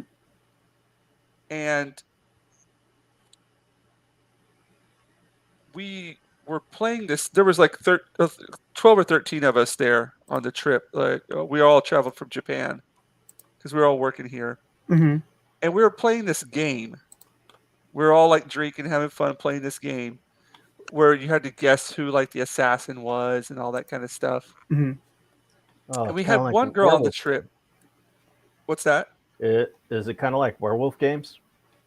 It's just like, I think it was called like I can't remember what it was called, but it basically everybody had to participate and you had to guess, like you had to ask them questions and try to find out who the assassin was. And it was just like a fun drinking game. It was supposed to be, but we had one girl in the group, and she was just all about this, younger than everybody else, and she was just extremely, extremely, extremely negative. And she would bring up topics like that. And we Yeah. were playing that game, and I was in the position where I had to be the person who was asking questions to try to figure out who the assassin was. And I just was using my intellect, and I guessed that it was her. And then she just went crazy and said, you were peeking, you were looking, there's no way that you knew it was me. Like, and I was like, huh, where's this all coming from? And it was just like this really juvenile, I am like she was constantly trying to be a victim the whole time of everything. Yeah. Of everything. And that was the first time I'd really noticed anybody like that. Yeah, I mean, there's leverage, or there's apparent leverage in victimhood. Yeah. Yeah. And if you're my oppressor, I'm in, like, you turn it. It turns into, we actually in popular culture, we're getting our head around the logical fallacies and arguments these days. So everyone knows what an ad hominem is now, and everyone knows what a straw man is. Everyone knows what a gaslight is now. Yeah, I didn't know these terms. Yeah, and at all. I mean, I learned these terms from Carl Sagan, Professor Carl Sagan. He's got this wonderful list of 20 different logical fallacies. You can take apart anyone's argument, or you can strengthen your own arguments by putting it through a lens like this. In the ad hominem, it just makes you the problem in the conversation and not the facts or the merits of what you're trying to sell your idea on. I mean, and then it changes the emphasis from the merits of the problem to you. And then you have an extra step. Now you have to prove that you're not a racist because someone just made a baseless claim. No, I Yep. don't agree to that. I'm just gonna Oh. go ahead and say that has nothing to do with this. Yeah, it was just What, it was what I that what I that was love the go ahead. what I love about my generation at the moment, they'll say it's like, Mhm. you're not educated enough to talk on this. Well, I've heard this and that. Yes, but where's your qualifications? And it's like, you don't need one for Yeah, a general that's conversation. You don't have I read fucking a wiki qualifications ago. either. yeah, you don't need the qualification, Oh, no. Right. You just need an well, anonymous that's Twitter page. cultural appropriation, and it's like, I fucking hate them because like anybody underneath the age of 20 is a fucking retard. But my favorite thing about them is to wind them up because they'll start talking about gender politics, and then I'll start saying the most sexist shit I can just to piss them off, and then they'll go, "Oh, well, you don't know what you've never been pressed," and it's like, "Oh, okay, well, There we what go. do you mean by that? You've never been discriminated because of your gender, blah blah blah." And then I go, "Yeah, I was born mixed gendered, you fucking retard." And then my favorite one is to use hermaphrodite because then they go, "You mean mixed gendered? That's discrimination." It's like, no. It's discrimination. It can be used that way, but it's not. It's the correct medical fucking term. Sorry, No. I'm just saying I like that kind of person, but not for the right reasons. Well, I think that one way to deal with this is just, I mean, a lot of people don't like confrontation, including Mm. myself. I don't like confrontation, but it's gotten to the point where you can't just sit back and, and expect it to go away. You know what I Mhm. mean? You have to Yeah. actually, Part of my tactic is I don't engage with those people because they don't care. They really Yeah. intrinsically do not care what you think or how you feel. You They're are set an in stone. example to make them look better, especially to their constituency. That you are an Yeah. example of being the oppressor, and so that's where the proactive labels come from. Like all I said was like I didn't like this comic book, and now I'm what? I mean, Alt-right, yeah. right? Yeah. Exactly. I mean, I don't buy that. I don't buy any of that, and I Perch. don't have to. Yeah. Perch made a video recently. Mhm. It Love was his stuff. it was about it was about a response he did about the what he sold, what sells better, the front or the back of a female superhero. Mhm. And after he gave his answer, he got an email from someone saying that he found it offensive and Of course. misogynistic. Mhm. And Yeah. he's like, you knew what you were getting into when you clicked on the video. Right. Yeah. He says he's seen a person like this in his comic book shop, and it's like he's trying to impress someone else. They're like the Indiana Jones of victimhood. They're just all around searching for it. Well, yeah, because they believe it can be used as leverage. Yep. What can I be? And in this Yeah. great conversation that we're having, it's Mhm. it's empowering to be in control of the conversation and Yep. to dictate the labels and to what I mean. That's where it comes. And then there's also a lot more normies out there than this very small vocal minority. I'm pretty sure we're out there. Oh yeah, definitely. Yeah. No, without a doubt. Yeah. It's just a lot of people don't want to say anything, and uh, they apologize first. Like, Mhm. oh, I'm so sorry, I didn't mean to. I don't, because they're just genuinely good people, Mm-hmm. and if they feel like Mhm. they've hurt somebody's feelings, they're going to apologize about it, not even Right. thinking about like, does it make sense to apologize now? No, it doesn't. Right. But they're What are just, you agreeing to if you apologize to this? I use this word a yeah, lot now, agreeing, because you yeah, literally have to be in agreement to accept that kind of judgment. Like mhm, you are not my yeah, judge. yeah, You're not my jury. You're not my executioner. You're not even my friend, and you're giving me all this crap. I mean, like I reject you. I reject that. It's like what Tarantino said in that great interview. I reject your hypothesis. I mean, talking about how like certain parts of Once Upon a Time in Hollywood are objectifying Margot Robbie or this or that, and uh, he just said to her like right out, you know what? I reject your hypothesis, your yeah, philosophy. This is just that's not the intention, and you know yeah, it. yeah. Indeed, I love that movie. that was a good movie. It's a fable. It's a happily ever after. It's a fairy tale. That's Yeah. why you see in Act 1, you see Steve McQueen saying that, like, the hairdresser is that's a real man. That never would have happened. You know what I Mm. mean? And then in Act 2, you have Brad Pitt beating Bruce Lee. And Yeah. you know what I mean? Yeah, That's yeah. fantasy. And then by Act Yeah. 3, we have the climax, and then we have the different ending that diverges from history. Yeah. Well, the same with Inglorious Bastards, you know? Yes, it's Yeah. Yeah. Yeah. Same deal. Yeah. Yeah. Yeah, it's too bad he's leaving. He said that he was leaving Hollywood after he does one more movie. Yeah, good. Yeah, What because else? he I think he was on Real Time with Bill Maher, Mm-hmm. where he said that people are getting more clout Was this because recently? of who they are and what they and their sexuality, their race is like who they are and not from their talent. Right. That's intersectional identity. Yeah. That's the currency these days. Yep. That's a trend. You know what I mean? It's the current trend, and it'll be over soon. And it's going to leave its impact. Sure. Yet, I mean, I think that quality storytelling will come up again. Yeah. Well, And- storytelling is something that stays consistent within our, the history of the human race. Mm-hmm. And it's something it's innate within us. And they're just trying to attack it right now, but it'll resurface. It'll be a renaissance. Yeah, like I just heard that they canceled the Miles Morales Spider-Man after 47 issues, Mm-hmm. and the writer's taking a victory lap. I'm like, what did you accomplish? What So did you accomplish? The Miles Morales, all you did was make Miles Morales try to replace Miles Morales as Spider-Man by putting in some of the worst Spider-Man arcs ever. Mhm. The Clone Saga, and not even using original villains. You used Spider-Man's rogue gallery. Mhm.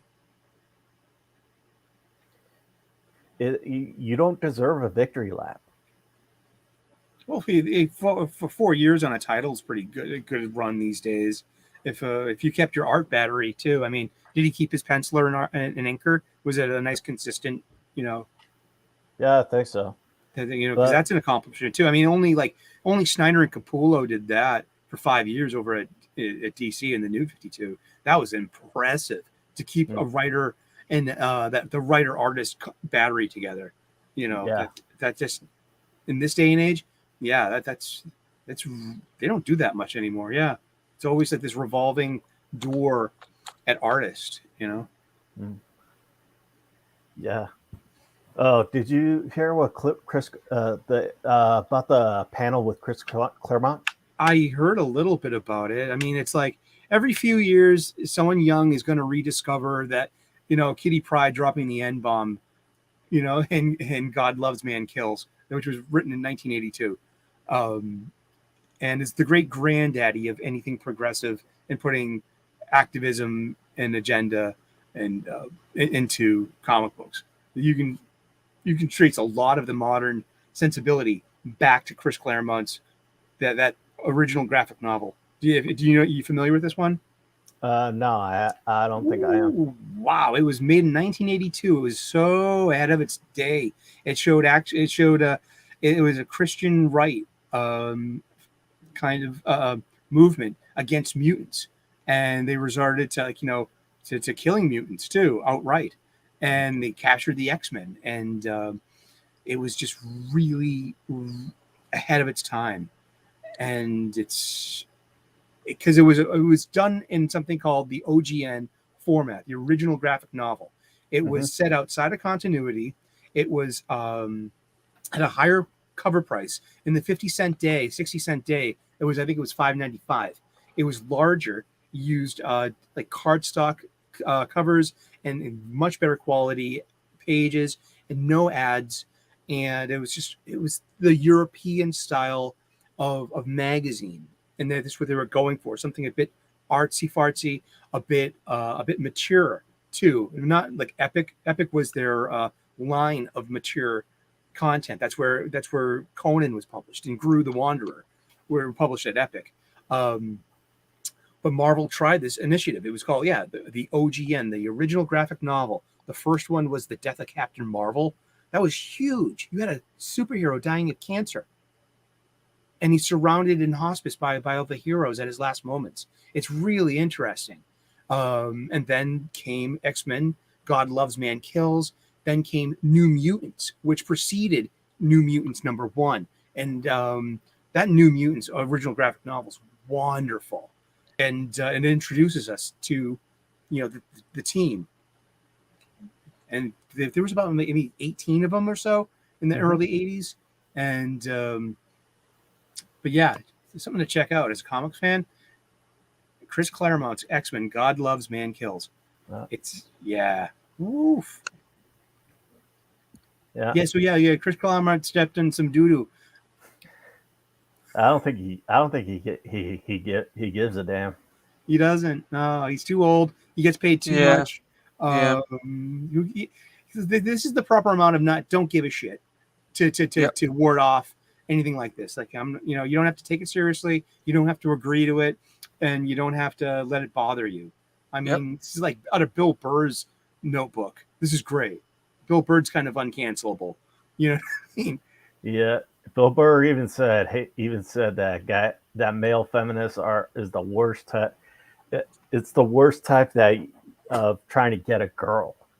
Yeah. The worst of idea of trying to get a girl. Don't worry. They all get dumped for the Lantern Jawed Alphas. And even with they even tried to cancel him after his Saturday Night Live intro, where he was talking about how privileged white women were feeling oppressed. Yeah, exactly. It's all about oppression. Oppression Olympics. There is an easy way. There is a very easy way to tell these SJWs with your first conversation with them. Apart from their general attitude, but let's just say that some of them are just brainwashed idiots and some of them are SJWs. You turn around to them and you go, "Oh, I'm going to give an analogy because it's the best way I can describe something." And then you give them an analogy like, "Oh yeah, it's like a car engine made out of pillows. It's not going to work." And then then when you hear them go, "But a car engine isn't made out of pillows," that's your first warning sign. And then you go, "Oh, yeah. Well, that was an analogy of something that wouldn't work, like like round gears." But gears are round. Yeah, but I was talking about ones without teeth. They don't have teeth in them. That's what your mouth has. Then you turn around and go, "Oh, you don't have the intellect above a 3-year-old and you're 27. You're an SJW. Go away." This is a good one that I watch a lot of Ethan Van Sciver. I love his show. I really do. And one thing that he's gotten a lot of crap over the years from especially the SJWs or quote unquote. But he has a young child on the autistic spectrum. She's 6. And he said he just recognizes this behavior in everyone on social media. He was like, there's more people on the spectrum. And he now that he's had this direct experience with his daughter, that he can be like, this person has no sense of humor and is very overly aggressively literal about everything. This person is more than likely somewhere on the spectrum and just out there, perhaps undiagnosed either. But he's funny about it. He's just like, learning about autism through my daughter has made me realize that there are more people on the spectrum out there, especially the people that come after him. Ritalin. Focusing. Actually, that's what a lot of these SJWs are on. Now, I have Asperger's and they've prescribed me Ritalin in the past until they found out it caused extremely aggressive tendencies on day 2. I've never taken Ritalin, but I've taken it for 3 days. I'm relatively normal. But everybody I know that's an actual SJW, most of them are on Ritalin or a whole list of drugs that are like, "Oh, these are all to change your mental chemistry, to change how you understand the world." Now, I'm not saying don't take antidepressants because they affect brain chemistry and that, because depression is mostly caused by chemical responses. But I'm saying maybe the overuse of some of these drugs has really fucked over the current generations. Yeah. Mhm. That or all their parents were on meth before they were conceived. Like, I can't work it out. Like, there has to be something wrong. Be a combination of them. Cui bono. It's Latin. It's so important. I wrote it in my arm forever. And it means who profits, who benefits. Follow the money. It's like, why is the cookie missing? Well, who wanted it? It's always that simple, man. Always. This is the crux of detective work. Yeah, I'll put and it it's this like, way. so If you had chocolate, I'll put it this way. If you had chocolate chip cookies in your house and I've been there, you don't have Mhm. chocolate chip cookies anymore. follow the crumbs, yo. I'll find you. I will just eat them. I had them instead of lunch today. I'll put it that way. Like, I'll just eat all of them. Like, Elizabeth has told me I'm only allowed what she says I'm allowed of them because I eat too many. You And know, I you'll can't only eat disagree what with you her. allow into your house. So, I mean, just, yeah. We're talking to a cook here. Yeah. A chef. Sorry. I am a cook. I'm a chef. I'm very proud of both of those. Like you, James, I'm a student of my trade, I got you. and I will forever be. I hear you there. I hear you Yeah, there. exactly. I love learning, everything there is to know about my trade. I love using new equipment that I've never used before. I mean, I love new techniques. I love being turned on to new flavors and new plates. There's always something going on in my trade. So same with you, Jinja Ninja. I hear you there. It's beautiful. I like the light gleaming off of the. Yeah, I'm playing around Yeah. with those. I'm just messing around with this right here. Yeah. Like it's When I was 16 and I moved home, I had three jobs. Like, my main All right, job Joe. 5 days a week was working at the timber yard, and once a week I worked at the restaurant. And it was absolutely hilarious because I actually couldn't afford to eat at the very restaurant I worked at. That happens a lot. Like, Yeah. I couldn't, like, it was too expensive. They trusted me preparing the food and that. I got a free lunch out of it. And Mhm. it's like, I actually couldn't afford to pay to eat there. Oops. And yeah,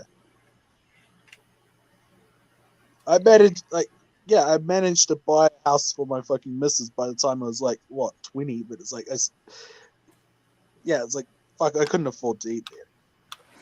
Forget what I was saying. It happens to the best It's a of nice. us. Yeah. So any new comics? Any new comics you was I- ran into, Eric? Yeah, I Surprised just that I'm picked up Dark conscious Crisis after number drinking 3 the yesterday alcohol. or 2 days ago. Really? I'm reading Dark Crisis on DC Comics.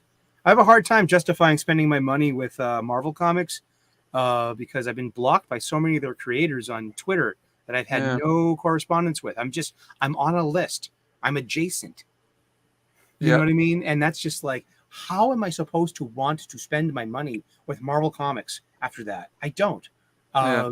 So a couple of weeks ago, I was on Wes's Thinking Critical. So I picked up Avengers versus X-Men versus Eternals #1, and I picked up a really good one-shot. It was Philip Kennedy Johnson. He's a pretty good writer, and art by Salvador Larroca. And it was the Alien Annual 2022. Xenomorph aliens. Yeah. Uh-huh. It was amazing. It was cinematic, a great comic book. I'm so glad I picked it up. You know what I mean? So I feel a little sheepish spending my money with Marvel, but at least I know I'm spending my money at my local comic book store as well. But it was a really good story. Now, Avengers versus X-Men versus Eternals, it was cute. It was okay. I got it just because we were covering it on the show. But I'm really glad I picked up Alien Annual 2022. If you're a fan of aliens and xenomorphs and space marines, this is the funny book for you. Seriously. In DC, I picked up Flash 784 just because everyone's suggesting Flash these days to me, and it was very accessible, very fun. all the characters had their old voices. You saw Jesse Quick, Max Mercury, you have Wally's kids, and everyone has their voice and everyone's there. And it was a really fun Flash comic book. I was really impressed with that. That was written by Jeremy Adams, and who took it over from Joshua Williamson. And Williamson is writing Dark Crisis, and I love crisis stories. So, and because of being on Wes's show, I'm gonna tune in. Sure, why not? That's Joe's have fun with the Mardi Gras. There, Mardi Gras. Mardi Gras mode engaged. Yeah, Activate. yeah. Form of beads. Wish I could join you. Show me your tits. You keep beads. Boobs. Most Boobs. most Boobs. women Ooh, most women speaking of over the age of boobs, 50 I boobs. know really like talking about Flash. They keep on going on how hot he is. All this hot Flash talk. Hey, waka waka. Waka waka. Hey. But yeah, I'm reading a new Dark Crisis. And yeah, because I kind of took a break from DC Comics after Tom King's Heroes in Crisis. Yeah. Like, I'm a huge Wally West fan. I thought that was horrible. Oh, it was more what they- horrible was it got I feel, greenlit. I feel real sorry what they did to Wally. Yeah, me too. And you could have like at least, and the fans, we can come up with better resolutions and answers for any of that. That could have been a Wally from a dark universe counterpart so close to ours that we didn't notice it wasn't really our Wally. I mean, that's what I would have written. Yeah. And because they introduced the dark multiverse like kind of like right after that. Mm-hmm. Jam. I'm glad I missed all that. A lot of that stuff was just pure Huey. Yeah. The Batman Who Laughs. I mean, I had a Batman Who Laughs. His name was Adam West. Yeah.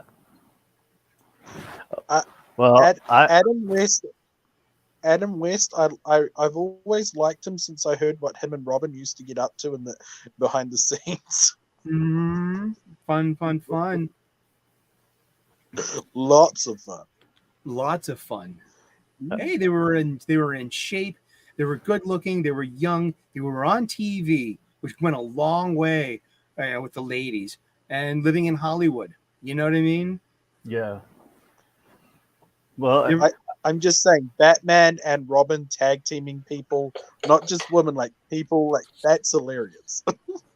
Yeah, why not? I mean, Man, that's Good half the on reason them. that people wanting to get into Hollywood to Exactly. experience that. I mean, and now we're suffering some puritanistical, backlash from 60 years of the casting couch. Yep. And that's where a lot of like the narrative. It was called "Move the Needle." That was about 2015. Me Too, Trump getting elected, and that's where like everything became this postmodern nightmare. Yep. Yeah.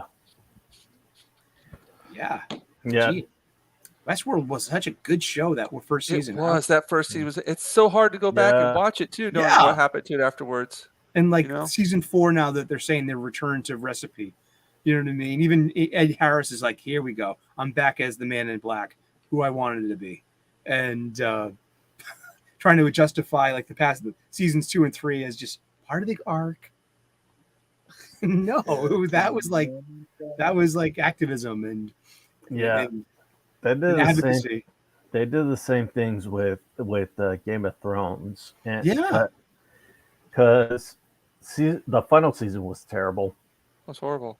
Yeah. And George R.R. Martin went on record saying that the books aren't going to end like the TV show did. Mm-hmm. Yeah. I have a theory that he's Go been for done. George R.R. Martin's been done with that book so long that Roy Daughtry is still doing the audiobook. Yeah.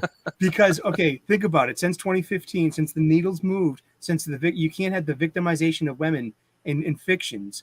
You know what I mean? What editor in his or her right mind is going to green light a GRRM book that is nothing but victimization of all kinds of people?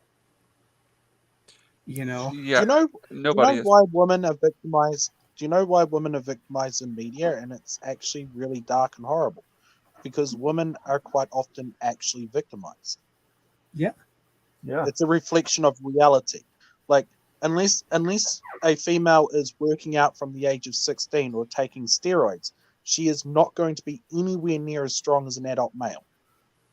Like, and You as a sound result you of sound like a that, turf, dude. horrible shit happens. Like, it's just, that's what happens. The world's not a nice place. I mean, it's No. not going to be a Yeah. safe space. Yeah. You know, regardless of how well intended you are and how you want to change culture. I mean, the world's maybe this is the chance that they need to change the world's culture to fix the planet. Who knows? I mean, Yeah, but it's not gonna work. yeah, but they're not going to sell many good funny books now. Yeah. Yeah. Yeah. I mean, what I really like are stories that'll pull me in, that intrigue me, Mm-hmm. and make me want to turn the page. Mm-hmm. Exactly. You know who's got that power? If you want a good suggestion, anything written by Andy Weir. He did The Martian. He did one called Oh Artemis. yeah. He did Project Hail Mary, which is his last one. Project Hail Mary surprised me. I was so pleased. It was a page turner. I just could not wait to get back to this fictional mind space and hear more of this story. So these are prose books, or you can get them on audiobook as well. Yeah, But, I've listened to The Martian. I don't know how, I've listened to it 3 times, I think. Which one, The Martian? Yeah. That's a great book. Yeah, it's a good really great. survival tale, and Yeah. it's like it has technology and uses of it that are very. That's sci-fi, not science fantasy. This is real sci-fi. It's just real, yeah. Yeah, using real, celestial mechanics and like how long it took to get the ship to come back to try to pick them up. It would take that long. Oh wow, that's good stuff. And Artemis is really good too. It's a I've only read The Martian. I haven't read any of his other stuff. I don't know why I haven't. It's good stuff. Yeah, I mean, because that's escapism, and it's got everything needed baked into it. All that, your diversity, your inclusion, your representation, everything's baked into Artemis because it's who's on the moon. Well, it's an international group that's on the moon. It's the space station's called Artemis, and it's about intrigue, and there's a caper, and it just goes on, and it's a fun story. It makes you want to turn the page. Yeah, cool. Andy Weir. Yeah, I recently got a few comic books that I just finished reading last night. Yeah, I got Mark Miller's King of Spies, Volume 1. Ooh, I got that on my list because Wes highly suggested that one. Yeah, I got McFarlane and Booth's Gunslinger Spawn, and Berserk, Keanu Reeves' Berserk, and finally Kevin Eastman and Peter Lard's The Last Ronin. Ah, cool. Yeah, that sounds like a nice stack you have. Yeah, that was a good movie. I'm so jealous. I wish I could get all this stuff over here. Aww. Yeah, are you going to bring if you come to Orlando, or do you bring an empty suitcase that you can fill up? I'm going to bring an empty suitcase with me. Nice. Yeah. Fill up with comic books. I'm going to fill up with all kinds of stuff. Nice. A couple of cans of peanut butter. Oh man, peanut butter crunch. I have a really weird question for you. How many women do you have like stalking you in Japan? Because I've seen the animes, and as far as I'm concerned, they're documentaries. Well, probably in my younger days, I might have had some, but 43-year-old Jinja Ninja. Yeah. 43-year-old Jinja Ninja living in Japan. Yeah, I no, not as much as I used to. But however, if they are ninja stalking me, then I wouldn't notice it. So therefore, there might be a plethora of them. So you're the old fella that knows something about something that that some young weedy teenager guy comes across, and then he starts getting stalked by a bunch of chicks, and you think it's okay for some reason, and then this whole story spins off from there. Is that how it works? I guess so. It could be. That's an idea. That's the plot point for every anime I've ever watched.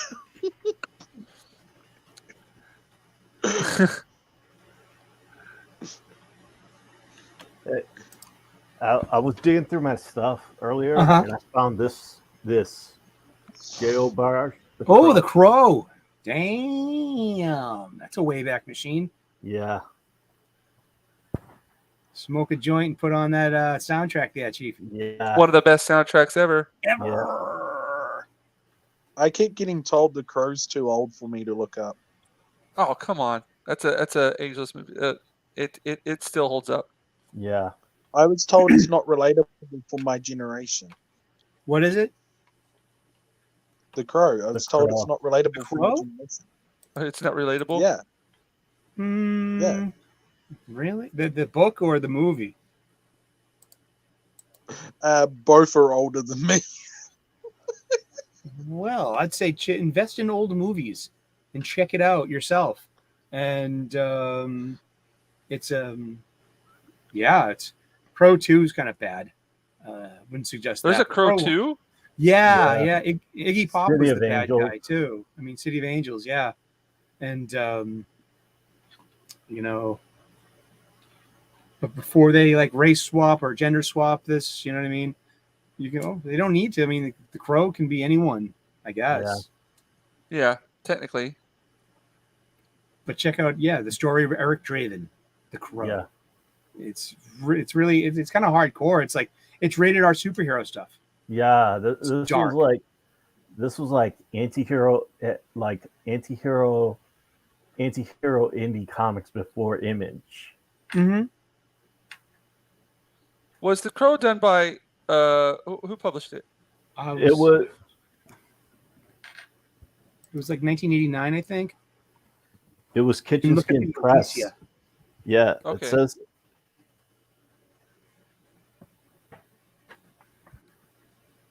James O'Barr, Caliber Comics in 1989. It was an underground success and it was later adapted into a film of the same name in 1994. Thank you, Wiki. Wicked. Wiki. Wicked, man. I'm kind of liking what's going up here in the shoulder area. yeah. Just to go with like all this going on up here. It's like, could be. It looks like somewhat a giant sentinel hand in obscurity or something. Yeah. Like I'd see a thumb. You know what I mean? By his peak. That's interpretation of art, though. Oh boy. Oh, Christian Fandom Geek. Hello. How's it going there? So I am just not keeping up with the chat or anything. I apologize. I'm just listening to you guys talk about stuff. Shooting the breeze. Yeah. I'm being All I'm lazy on doing my is staring. stream. All I'm You're doing is staring fine. at You're the- very productive, man. Look at that. All I'm doing is staring at a picture of what my wife did of me when I was 19. She did a good job of drawing this on her tablet.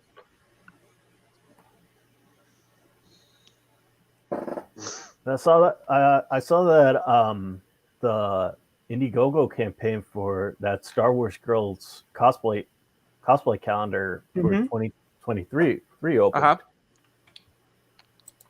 Did you pick it up? No, I'm thinking about picking it up. I would totally get it for a buddy of mine who's got a big crush on her. But he's not into gaming, so he wouldn't like all the references would be lost on him. And he would just be looking, he would just be objectifying little Anna, and that's not. I think that's why she's taking some of those photos, though.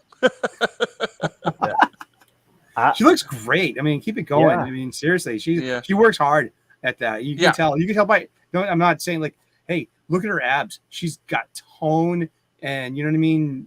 Definitely, she's that individual who's got it going on. Yeah. Mm-hmm. And I might get to run into her next Saturday. I'm going to the Fan Expo Boston, and Chrissy Marr, Anna the Star Wars Girl, and Zealand are having a Simcast live panel at 4:00 on Saturday. Really? Tell Chrissy I said hello. Will do. I will. Say Totally. the Jinja Ninja. Hey, I will. I'll make that a point. I was on her show, Really? Oh, cool. not for art. Not for art, but for other This stuff. is a crazy story. I don't know if you've heard this one yet. Okay. Anybody else? When was it? Is it the one where you translated Interpreted? for Yes. Javstar? Yeah. She put up on Twitter, she's like, I need does anybody out there speak Japanese? Uh-huh. And I just said, oh, I do. And this was last year. Okay. And then she's like, oh, thank God. She's like, DM me. And Okay. I DM'd her on Instagram because I couldn't DM her on Twitter. But she never wrote back. So I was thinking, oh, she's just busy, blah, blah, blah. So, Mhm. or maybe she found somebody else, whatever. And then the day I was driving back from work one day, and I noticed that she was doing a live stream, and she had like a Japanese guest on there. It's like, oh, Mhm. this must be the person that she was talking. This must be the show that she was talking about. And I noticed that it was kind of quiet, and I was like, oh, they probably need an interpreter. So I wrote in and I looked at who it was, and I was like, oh boy, what do I do? I was like, okay, just whatever. So I wrote in the chat, hey, look, I'm here, Jinja Ninja. I DM'd you about interpreting. She's like, oh, producer, get a link to him. And Filing so then cabinet. I hop on, and it's me, Chrissy Mayer, and Marika Hase, who is a Japanese porn star Ooh, who lives very in nice. America. So we were talking about all kinds of colorful, interesting things, and yeah, Did you that was ask her an about ping experience. pong balls? What's that? Did you ask her about ping pong balls? That's Thailand, but but we had Trust she me, had a in the right soundboard. crowds, everybody knows how to use them. Oh boy, ping pong balls. Where are the bots? Where are the Where are the bots? bots? Any second. I could tell It- you something right now that would horrify the fuck out of you, and I'm not going to. Thank you. We appreciate It's really horrifying, though. it. All right. Well, it was nice knowing you, James. Yeah.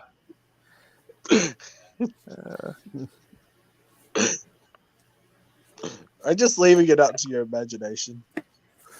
I got a vivid imagination. I've seen a lot of anime. That stuff's pretty gross and stuff. Yeah.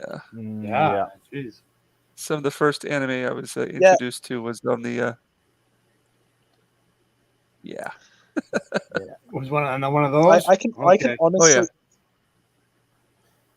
I can honestly say sitting down and watching anime with my wife was the worst thing I ever did, because she then asked me if we should try some of that, and it was like, no.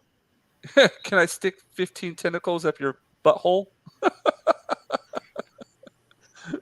I'll put it this way. No, thank you. I'll put it this way. She wanted to do something like that with a different hole on me. Hmm. Don't knock it till you try it. Hey, could be the greatest thing ever. You ever watch the Jack Show? No. Jack it's on- Show. Yeah, it's on Cecil's. It's Oh, Anna. yeah, the Cecil, Star Cecil. Wars girl. So it's Yeah. John Malin, Anna, the Star Wars girl, Cecil, and Kelsey Shannon. Jack. It's a Thursday night, 11 p.m. U.S. Eastern, and it goes until the wee hours of the morning. I'm up at 3:30 in the morning for my job, so I wake up and on a Friday morning, and I will just immediately find the Jack Show. They're all drunk, and they're all and they're a bunch of moral reprobates. It's funny, but Cecil starts his show off when he hosts it, and is that this girl talking about a finger where the sun don't shine, and he has it synced up to dance music. All you need is one. All you and one. It's so cute. It's one of the girl called Witten, part wolf, part kitten. She's a Witten. Yeah. Oh, Okay, the this internet. isn't bringing up more. This isn't bringing up more issues to talk to my therapist about. Like, yeah.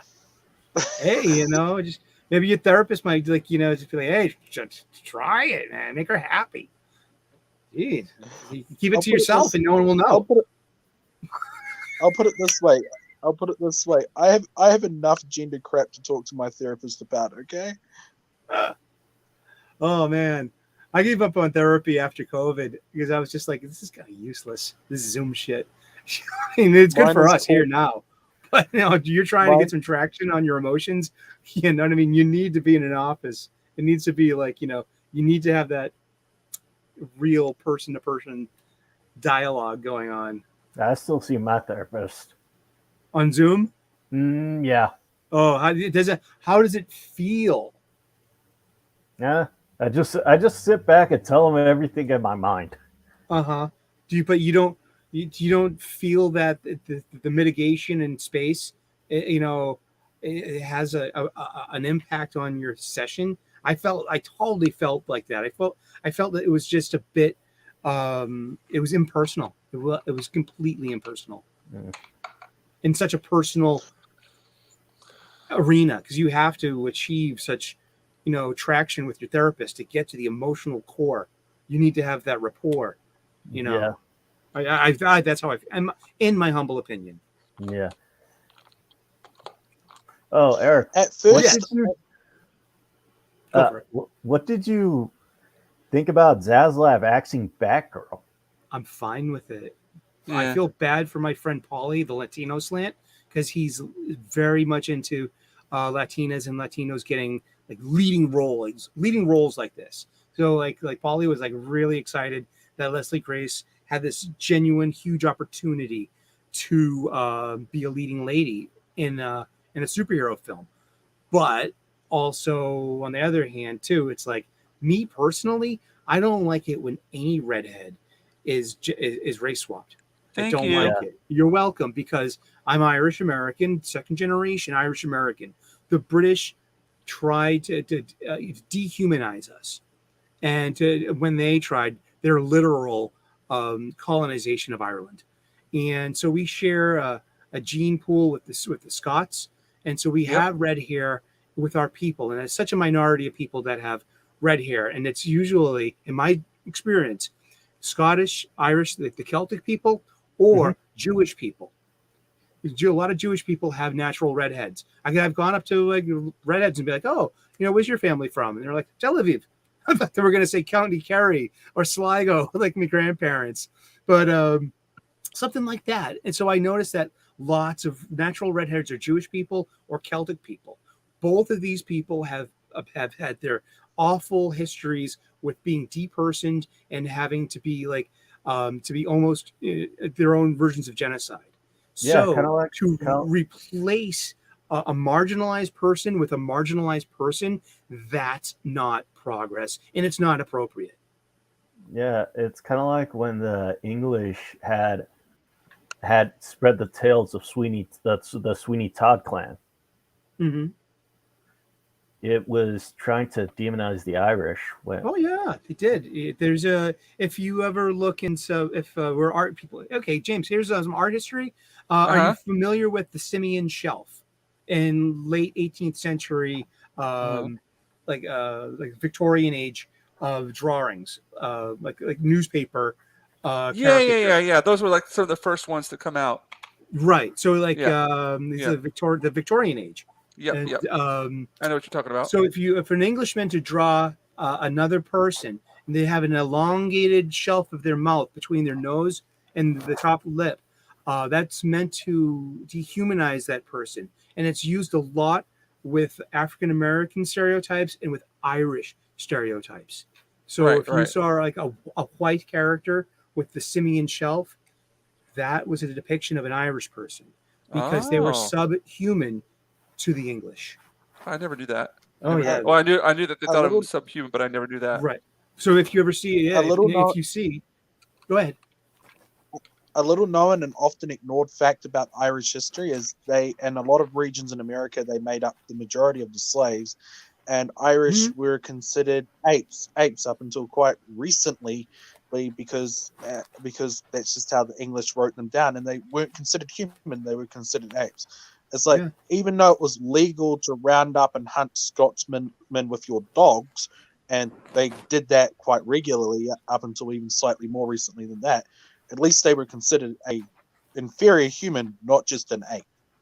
Yeah, exactly. So But like still, you're it's like it was legal to hunt. It was legal to hunt Scotsmen longer than it was legal to hunt Irishmen. But they were both legally hunted. Wow. that's the British. Like a lot of Scottish immigrants around the world, and a lot of Irish, not so much the Irish, but still with the Irish, they were rounded up onto the ships with dogs.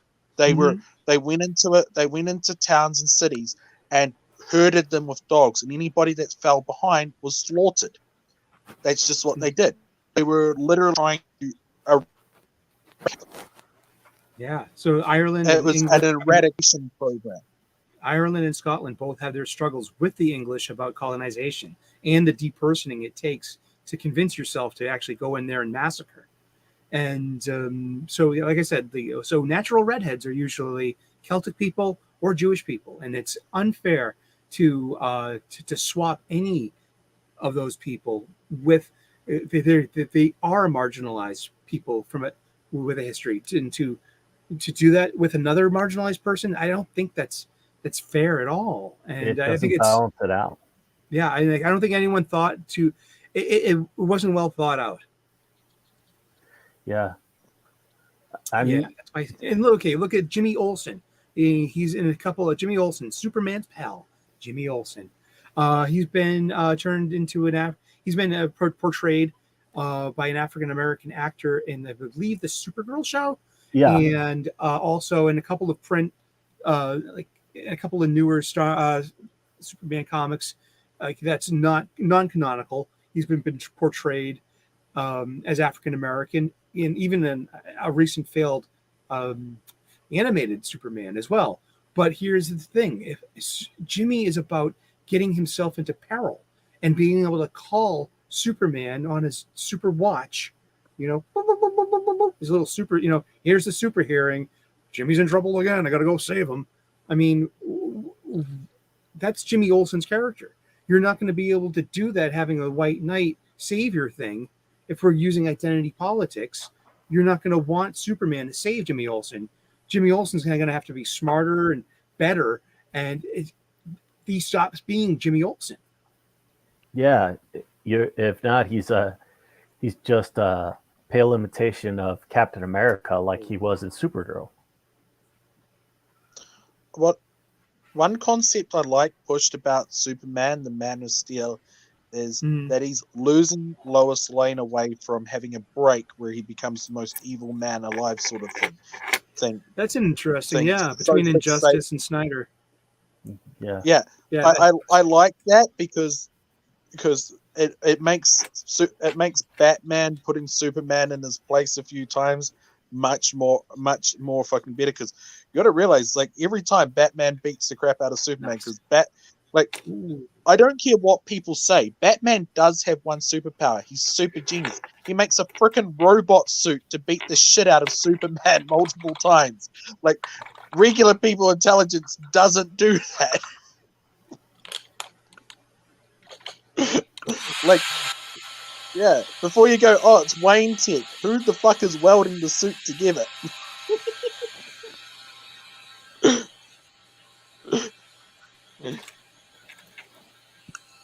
Like, yeah, Batman is like people go on about Batman. Batman's super intelligent. He just does. It's just like he doesn't say so. No. Who? Yep. Sorry, I have controversial opinions on Batman. I also think Batman should be morbidly obese. Mm-hmm.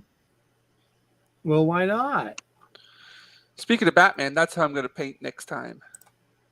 Oh, Nice. Captain Fandom Nerd is here. Hello. Here you go. Hello. Hello. Hello. Welcome. Hey. Thank you. How you doing? Doing good. How are you? How you doing? Good to see you, Captain. I'm doing pretty good. I'm having these great guys on here just throwing Hanging down out. all kinds of knowledge. Talking comics. Yes. Loving it. That's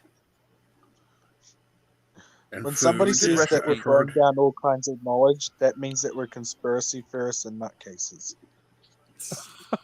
In your case, Milton, that's absolutely correct. I'm deemed mostly sane. I just have major psychopathic tendencies, but that's probably from trauma. What's a good conspiracy that's been going on lately? That the world is flat and that the world is round. We all know it's bumpy.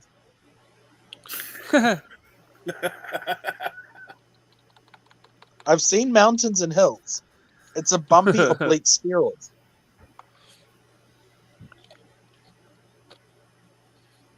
Yeah, what was it? I've got a bunch of friends over here that are preppers. They're Mhm. getting ready for everything to just go to shit. For your infrastructure to crumble, the Yeah. kaiju to rise out of the ocean. Yeah, I think that that would bring some Pro- togetherness around. Yeah, Probably I think probably not the best thing to say to people in Japan, but it's going to get no worse than what it got in World War II. Well, yeah. Yeah, don't watch Grave of the Fireflies and expect to want to be happy after that. Oh man, that was. I remember watching that for the first time. I was like, oh God, boy, yeah. that's dark. I own it, and I'll never watch it. I just need it. I put it next to my Kurosawa movies because that's Japanese art, man. That's cinema. Yeah. Yeah, that taught me that anime transcends cartoon. Wow. Yep. Yeah. Even more so than Akira taught me that. Speaking of nobody movies should- that you can only really watch like once, Mhm. what are some movies that are great but you can only watch once just because they're that heavy or it Schindler's leaves you? List. What's that? Schindler's List. Oh, okay. Amazing movie. Wow. Never watched it again. All I needed No. was that one time. I've actually watched that multiple times. Sucker It's Punch. hard. Sucker Punch. Snyder Cut. No. Seriously, For me, Lo- like when she gets the lobotomy and shit like that was scary. Eee. I've Oh. never seen that movie. The Hateful Eight. I've only seen that once. It's my least favorite QT. I saw that in 70 millimeter on opening night. It was an amazing Oh. experience. Yeah, they had an overture. They had an intermission. They had a Oh, hey, the program lovely guide. Sherry. Hello, lovely Sherry. Konnichiwa. But yeah, I mean, it was just like the end of that movie. It was just a rehash of the end of Reservoir Dogs. Right. Yeah. You know, basically. And so it was like, Yeah, I've only watched that once. I've Yeah. seen that 5 times. really? Really? Yeah, I've watched Django like 18 times. That movie's that movie's amazing, and it's really bad, but it's. I have an action figure of Mr. White. Mm-hmm. Let's get a taco. I remember this being on the news. A lady in New Zealand did this. What is that? This is like a She drew, Dalmatian. like this ended up being on the news. She drew little spider legs all over her spotty dog's coat. Like Aw. she drew the little spider legs on the Spider spots. dog, It was spider dog, hilarious. radioactive Yeah, spider dog. She for ended me, up on the local. She ended up on the news. Like she lives somewhere near Auckland. Like it was funny. I can only watch Logan once. Yeah, me too. Same here. Yeah, I loved that me too. movie. That was Yeah, it's so just good. it's so Jarring, man. yeah. Yeah, I mean, it's hard to watch Professor X like that. Oh yeah, Yeah. it's just like I can only watch it once. Yeah. But it was brilliant, though. Gee. So what Do would you realize say are some of the movies that what's the- that? Go for it. In that movie, Logan, Yeah. Professor X's degrading of his mind, he actually killed all the X-Men, and Logan's been looking after him because Logan's the only one that can regenerate. Right. Mm. And Yeah. I can't Speaking of- turn my camera off. Yeah, that one hit hard. Like it was like, whoa. Yeah. Just watching, because without a doubt, like Wolverine's my favorite comic book character. Uh-huh. Like, Mhm. the one Do you have it's a just favorite Wolverine story? I do. okay. So I haven't read comic books for a very, very long time. Uh-huh. I haven't collected them for a very long time. Uh-huh. But the one that I really read a lot of was with Omega Red. Ooh, Yeah, yeah. the whole story. Just, Those were good. He was a good yeah, guy. He was an original bad guy that had yeah, a past. You know what I yeah, mean? Those yeah, antimantium tentacles. Those were yeah. It was just it was I re- I Soviet. I like the artwork. I like the story. Wolverine. Like this. It was just yeah. What about you? Barry Windsor Smith's Weapon X. That's just Yeah, wow. yeah, That, I mean, we didn't have much information on Wolverine in the 80s. He was so mysterious. He was an unwritten story. And this is one of the first things to fill in the details of his backstory. And it was just the art in that, the coloring, uh-huh. just like the level of pathos that you achieve by Yeah, seeing, Logan be subjected to this, and then to be kind of turned into a human animal controlled by remote control with that helmet and that yeah. like Earthsats kind of Mhm. X-wing pilot chest thing with all the wires on it and stuff. It was, yeah, that was really interesting to be tuned into.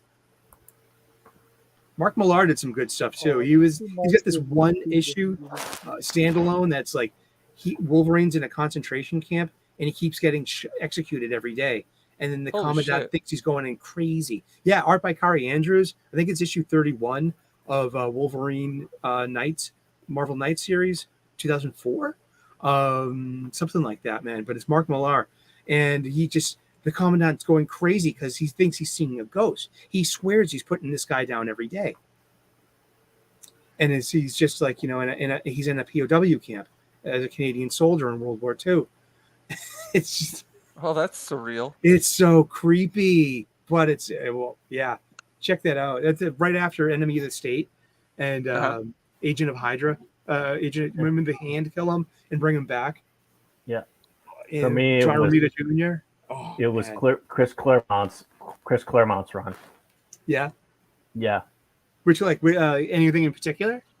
I loved his the ending of the run where he had the duel with the Yakuza boss, Mhm. where the Yakuza boss tried to decapitate Wolverine, but because of his adamantium spine, Yeah.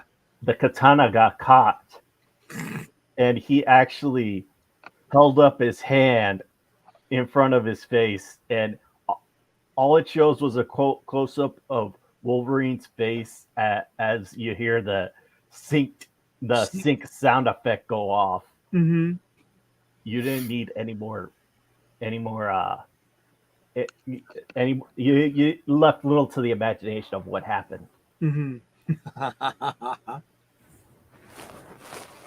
But I loved it because Wolverine is a foreigner, yet he's in Japan, and the Japanese don't really like foreigners. And Except for James. yeah, He's Except for grown on James. them. He's really grown on them. The Japanese tell me all the time, like, he's Ichiban, dude. Yeah. Genki. Ichiban Geeky. That's not a compliment, by the way. That's Which not a one? compliment, by the way.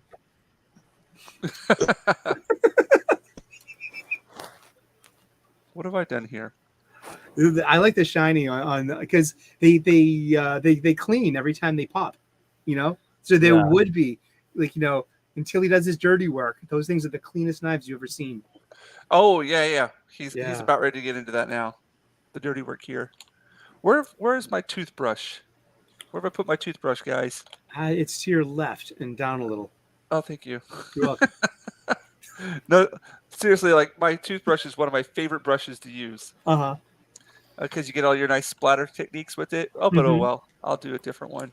I'm going to put in a little bit of splatter here and then probably call it a night because it's 2:00 almost. Yeah. All right. Yeah. You've been running almost 4 hours again. That's 2 weeks in a row. Dude, You gotta seriously, it feels like time just flies by, and I'm just It's sitting here like great. drawing and listening to you guys. And I'll hop in every once in a while, but you guys are making this You're being show productive what it too. is. You are. Yeah. You got a whole page done last time too. Hmm. Yeah, I need to. Well, I still need to work on the comic. Mhm. I still got to do some things with that, but I wanted to kind of take a break from things and try because I don't want to get burnt out. If you know what I mean. Mhm. Yeah. So Plus, do you can something sell of a these. different of a different topic. And you said you want to sell these at con, right? Yeah. So That'll be the cool. deal is Tokyo Comic Con. It's in at the end of November, and um, I'm going to get my own booth there. It's just basically a small table with a couple of chairs, and I could sell my merch there. Mm-hmm. Um, and I could do live painting and take commissions and do stuff like Mhm. that. But it's going to cost like $500 for 3 days. Mm-hmm. And I've already got like original artwork that I've done, like tons of pieces, but they're all of characters that my original, characters. Right. And people love the artwork, but they just don't associate with it because they don't know what they are. You know what I mean? So Right. people will ask me for commissions of characters that they like. So Mhm. what I'm wanting to do is just show people that I can do this. You know, Mhm. if you Mhm. come to me and ask me to do a painting of a character, I can do it. Right. Like this is So your I'm doing this. style, and this is your flavor, and Yeah, your so I'm doing. spin. Yes, that's why I'm doing this series of like just famous comic book characters. So I'm going to do like Wolverine, Hulk, Uh-huh. Oh, Hulk would be good. Batman. I've already done Yeah. Joker and Captain America. So Doctor Doom. I yeah, find Doctor Doom would be a cool one. he's Yeah. fascinating. Yeah. I love it. You know who loves Doctor Doom? Purple Valkyrie. Oh, she does. Oh, she's got. If you're blessed enough that she has a camera on behind her, she's got Uh-huh. this beautiful bust of Doctor Doom. Well, Yeah. maybe I could have her like on the show whenever I'm doing Doctor Doom. I'll talk to her about it. Yes. Yeah. Oh, a Have purple collaboration. on. How about doing Deathstroke? As in Deathstroke. The Slade Wilson. Yeah, DC Slade Comics? Wilson. yeah, DC. Yeah, sure. Why not? More practice, the merrier. Yeah. What about Sunfire from the X-Men? He's Japanese. You think he'd go over well in Japan? Sunfire. I don't know Yeah. that character. Oh, look him up. He's got a classic Silver Age, Bronze Age outfit that's really Oh, I know who you're talking iconic. about. Of course. Yeah. Yeah, with the stripes on it, and he's got it Yep, almost yep. got the scent, the Kamen That's Riderized in a way. That's actually the Japanese the rising sun flag that the Imperials of Japan had during World War II. Yeah, which they don't fly anymore, except for some places, Uh-huh. some temples. Why Or wouldn't they fly that flag anymore? Isn't it peaceful? Because They lost that war. That's what happens it's a when you lose a war. representation of the. Yeah, Yeah, I think it was probably outlawed by McCarthy as well. probably. MacArthur. Yeah, Sorry. in the occupation of Japan following World War Yeah. II, the 10 years of stabilizing it, what we would consider that. how do you think Silver Samurai would fly in Japan? Ooh, Oh, yeah, it'd be that's a fine. good question. Yeah, no, that'd be fine. Yeah, the Japanese people, they're not sensitive like that with things like Mhm. not now. I'm sure like the new generation is probably going to start copying like some Yeah. tendencies that we've seen over in the States and other Western society. But Yeah. no, I think it's fine. Like they would embrace it probably. Yeah. At the Comic Con, the Comic Artist Expo that I went to, Mhm. I would say, you saw Batman and Joker everywhere. A lot of people were doing like Deadpool or just famous characters. But I had some people come up to me with some random Conan the Barbarian. The thing that people asked me to do the most were like fantasy related ones. Mhm. Like Conan the Barbarian. Actually, I had 2 Conan the Barbarian commission pieces. Mm-hmm. And people were really like, and they liked the old style looking stuff.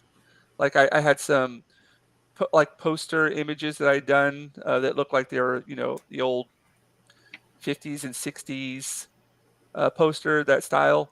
Mhm. And yeah, people really were like really interested in that. So yeah, I don't know. It's a you don't really hear about people complaining like, "Oh, I'm so offended about that." You don't hear that here Right. now. Now. I Exactly. remember. I remember when Finn Jones was announced that he was going to be Iron Fist, and Twitter was like, "Oh, that's cultural appropriation because you should have had an Asian as Iron Fist." I'm like, Right. I was like, a white person can't know martial arts. Yeah, I know. Well, going back to the comic book, Matt Fraction wrote a really good series on Iron Fist and like a history of Iron Fist. So,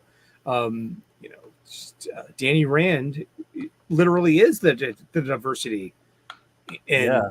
Iron Fist because everyone else has been Japanese or Asian. I mean, all the other Iron Fist. Well, not were of the Orson. region.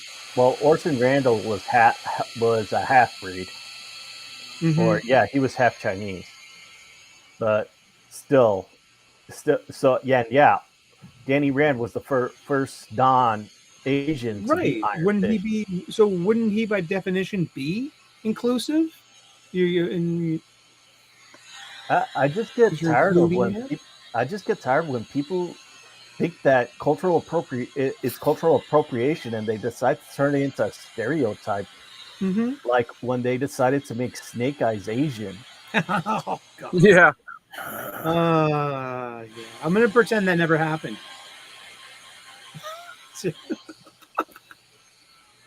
Yeah, seriously, I can just put it out of my brain. I'm never gonna watch that movie. Doesn't interest me. I mean, hey, I got to see Larry Hama in April at a small con, and I got to talk to him for like 5 minutes, and he signed a copy of GI Joe 14 for me. That's one of the first issues of GI Joe I ever got. I was able to find a copy at the con, and I got to thank him for GI Joe. But Larry Hama had like no problems with the change. And he's the one that wrote Snake Yeah. Eyes' story. Yeah, I've heard about that, but Yeah.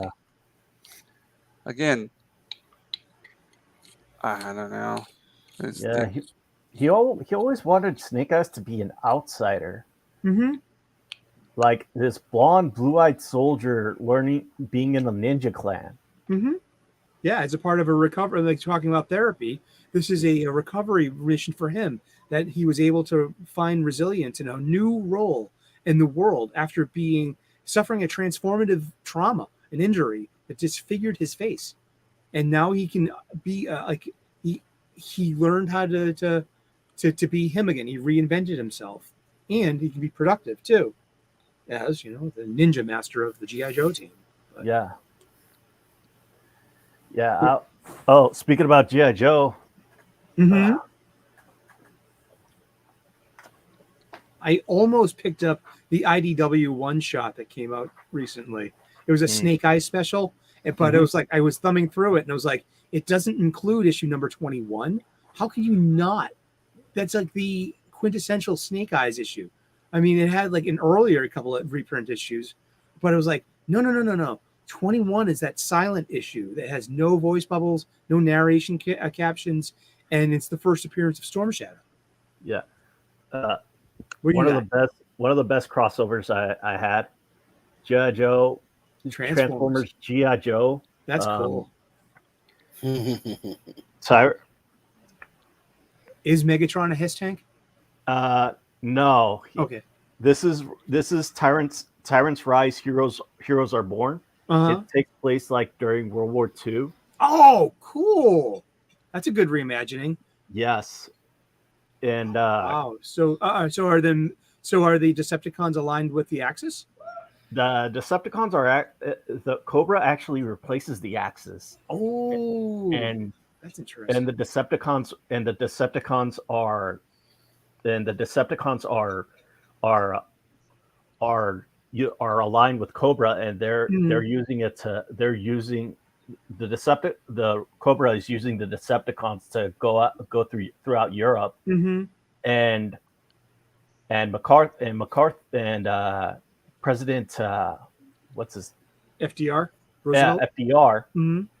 put together a special unit called GI Joe Mhm. to go and infiltrate Cobra, Mhm. and when they go in airborne and land, they land at a scrapyard, and it turns out in the scrapyard were the Autobots. Mm-hmm.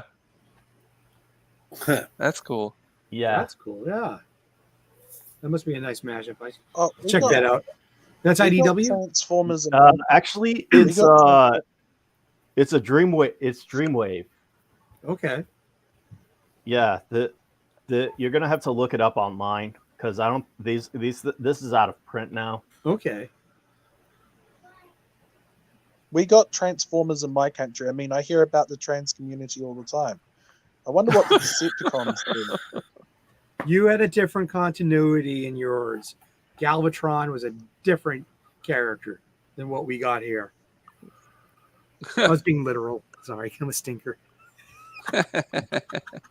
Yeah, I love. I was making a I trans know, you- community joke. Sorry, I was I actually making one that's actually PC. but for real, I mean, there was we had GI Joe, and then in the UK you had Action Force, and we had Transformer comic books, and then Marvel UK had their own Transformer comic books, and it had a better storyline too. I was fascinated. I had a Tower Records here in downtown Boston, and they had UK Marvel, the comic book for the Action Force and Transformers, and it was mind blowing. Death's Head. You can also pick up a 2000 AD. That's what she said. Oh yeah, over and over again too. Uh-oh. Mm-hmm. Speaking of not speaking, Captain Fandom Nerd, are you alive? Yes. I am Oh. quite alive. How are you? I'm How well. are you? How are Like you? I haven't heard for a while. I'm getting there. Whoa. All right. How I are things think treating you? I'm about done for tonight, guys. Awesome. Thank I've you for including us hit the again. 2 o'clock Yeah. mark here, 4 hours. You guys have done all the talking. I've just been drawing. Yeah. But Sorry about that. no. I've nothing to apologize about. I love it. It's awesome. That's Uh, a completely different picture than what you started with. That's Yeah, freaking yeah. awesome. Exactly. I was just saying, just thinking that I wish you had a snapshot of before and after. You do. It's called the rewind button. Well, yeah. You take a There's a little- screenshot. You need to do a That's Movie called magic. work. There we go. Thank you, lovely Sherry. You have a good night too, and day, and everything. You're a good lady. But yeah, if you guys smash get the that like button. chance, smash the like, share, blah blah blah blah blah blah blah blah. Yeah. And of course, Roger Ryder and I have got a book out on Indiegogo. I'll throw the link in the chat just one more time in case everybody out it. there is interested. Let me click this. There you go. We've got, I think it's, let me do a refresh on it here. Let's see. We've got 21 backers and we've got 58 days left. And issue 0. Yeah. Really? Okay. As comic books go and as publication goes, I'm infinitely interested in the concept of the issue 0. Yeah. It is. Because Just buy what an is ash it? can like Well. everybody else. Roger Ryder's the guy who came up with that. He Nice. he's a lot more knowledgeable about those kinds of issues. For me, I just like get the story and I draw. Uh-huh. Yeah, that's what it's all about. But yeah, man, guys, thanks so much for hopping on here and talking while I've just been shooting around with the paints here. Right. And I'm gonna make it I'm gonna make an effort to do this every Sunday night as long as possible as I can. I can't speak right now. It's 2 o'clock in the morning. Uh-huh. Mhm. As much as possible, I'll try to do this every Sunday evening, and I might do some like impromptu live streams every once in a while. But for the most part, Sunday evening works best for me, and it's a good time for I think for other people as well. But appreciate you guys doing this, and yeah, Oh, and I'm gonna Yep. click this thing and put it on Twitter. What did I just buy? I just bought oh some well, funny ah, books. come on, yeah, I totally just bought some comic books. Woo! I love buying comic books, man. I really do. Awesome. And I'm glad. I I've- look forward to reading, to having some of your art in my home, James. I really am. Comic books will make you a nerd. I already am. I'm a geek. I'm a nerd, and I'm glad for it, man. Make good company. I will tell Oh, people yeah, I've never heard of a comic book. There are it's like whatchamacallit, Razorfist said, man, Iron Age. The Iron Age. Yep. I'm believing It's- that. it, Yeah. it has begun, and it's time to whoa, look at that. There we go. Thank you for reposting that, man. Awesome. Indeed. We grow together. Hashtag that. Exactly. Exactly. And this has been fun. James, thank you so much for having me on. I'm going to go get Oh, lunch dude, now. you I'm purchased starving. something? Thank you, man. Yeah, dude. I've been hopefully like I'll run into you someday and you can sign it. Hey, dude, I will. I'm gonna be in Orlando. I don't know if you're Dude. coming out there or not. I'm tempted, man, but it's like traveling and on Halloween, it's going to be hectic down there. And Yeah. it's an expensive. I went to Hartford last month for that con. It impressed me how much money I spent. I didn't. Man, yeah, it's yeah. I dropped a few bucks when I went to Vegas. Yeah, man, huh? To say the least. So yeah, I mean, like I just like yeah, I'll think about it. I'm going to talk to the crew about it on this weekend because some of those folk are going down, and maybe if we can split hotel costs or something like that, that would be definitely. like that would be Well, something. If you guys want to use this, we could talk on these live streams, DMs, what have you. It would be really nice to get something set up to where I would love to make it up to Boston. To be honest, I've never been up there before. It's fun. It's beautiful Yeah. that time of year too. Oh yeah. Yeah. I've actually got a student right now. She's a high school student, and she can't decide where she wants to study in America at college, and everybody is one of her English teacher has recommended Boston. She's like, you got to go study in Boston. Yeah. Tufts is a wonderful medical school. Yeah. Boston University, Boston College, the Jesuits still run that place, and they're still as skeptical as ever. You know, and thank God for the Jesuits. Yeah, I work at a local university too. I mean, it's a huge, you know, it's a big culture. Awesome. You know, yeah, and low spec Linux laptop. When is Orlando? I believe it's the last weekend of October. It's October 30th. Okay. Yep. And there are also lots of. I hear a lot of buzz about people going to the parks on Halloween night because it's a huge night at Disney. Yes. Yeah. Yeah. So that's like. Yeah. I know Culture Casino is organizing something with that. That's so. Cool. Yeah. Yeah. I think I've already got my outfit decided. Nice. Yeah, me and my brother-in-law have decided to go as Duke and Gonzo from Fear and Loathing. That's great. Oh, that's a good one. Oh, I'm going as Endgame Captain America on Saturday. I got a Mjolnir to go along with my. See that cap and shield? Yeah, that's an actual JanSport backpack. So it's very practical. So I can put my purchases in there and carry a bottle of water and some sanitizer. There you go. Hand sanitizer. You know, I'm not shaking anyone's hand. Big con, man. Thousands of people. It's gonna be wild. Yeah, the Japanese Comic Con. We've got. Oh, actually, I don't know. I forgot to mention this. I've got to get.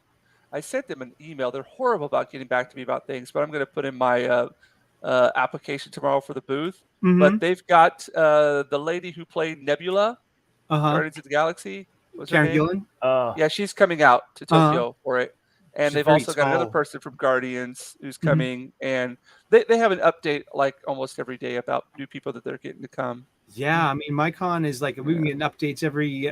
We only found out yesterday that Chrissy Marr and Anna have a panel. That was just brand new Really? news.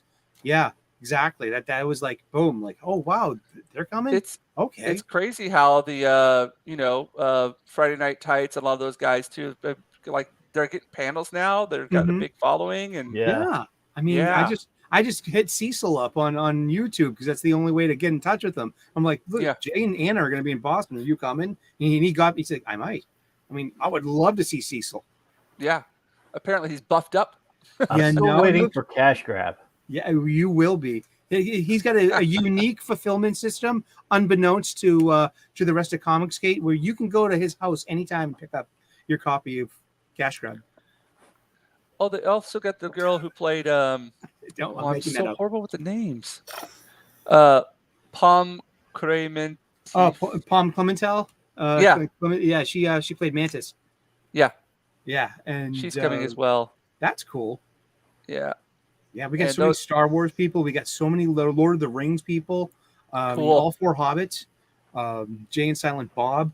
I'm not paying $500 to hang out with them for. No, Nah. it's not worth it. Like it's $100 to get something signed by Gina Carano. Oh, really? Yeah. So it's like that's basically that's the median is $100 for to wait in line and have your celebrity sign your stuff. I might have Anthony Daniels C-3PO. Oh, I wow. would do that for him. Yeah. Yeah, that's okay. And I'm definitely waiting in line to have Frank Miller sign my copy of Daredevil 175. Oh, I'll That's sign what's yours for sincere. free. That's you're sweet. Awesome. Yeah. Really So yeah, appreciate next that, week. man. No problem. That's great. I'm looking for. I love buying comics on Indiegogo. That's where I'll spend my money. You know what I mean? I'm not going to spend my money with Marvel Comics Right. because they don't need my money. They don't want my money. They don't Right. care about me as their reader anymore. Right. You know, Right. so I'm choosing to. I will spend my money anywhere else, and I love spending my money on comic books. Always have. Awesome, man. Always will. Awesome, Well, man. Again, oh, sorry, I was just gonna take off the tape here. I always Here love we it. This is go. like one of my favorite parts. Like taking off the tape, then you see the white borders. Yeah. Oh, whoops, that one kind of bled through. Oh well. A little I like white spending pencil or my whiteout money on helps. real important things like food, water, helping out family and loved ones. But hey, if you like buying comic books, that's okay. Yeah, they're a little bit more, a little bit more permanent than in a plate of food. I mean, because as a chef, I Yeah, can tell you like- this: everything I touch today turns to shit tomorrow. It's like I prefer to help out medical expenses with my family. But hey, you do you, man. I do. Thank God I don't have any kids because I can spend my money on me. And getting little getting I a didn't- critical it's drinker like plushie, stuff like that. Well, All right, awesome. guys. All right. Well, thank you All so right. very much. Good to see Thank everyone. you, man. Hey, Yeah. maybe Thank see you you next guys. week too. You never know. Yeah. Next Yeah. week, and again, all I can say is thank you. That's Nah. it. You're welcome, and thank And, you. It's been a nice thanks experience. for having us, James. Yeah, you're welcome, and see you around. All right, I'm gonna get All right, lunch. bye. See you later, Okay. guys. Bye Have a bye. good night. Bye-bye. Bye.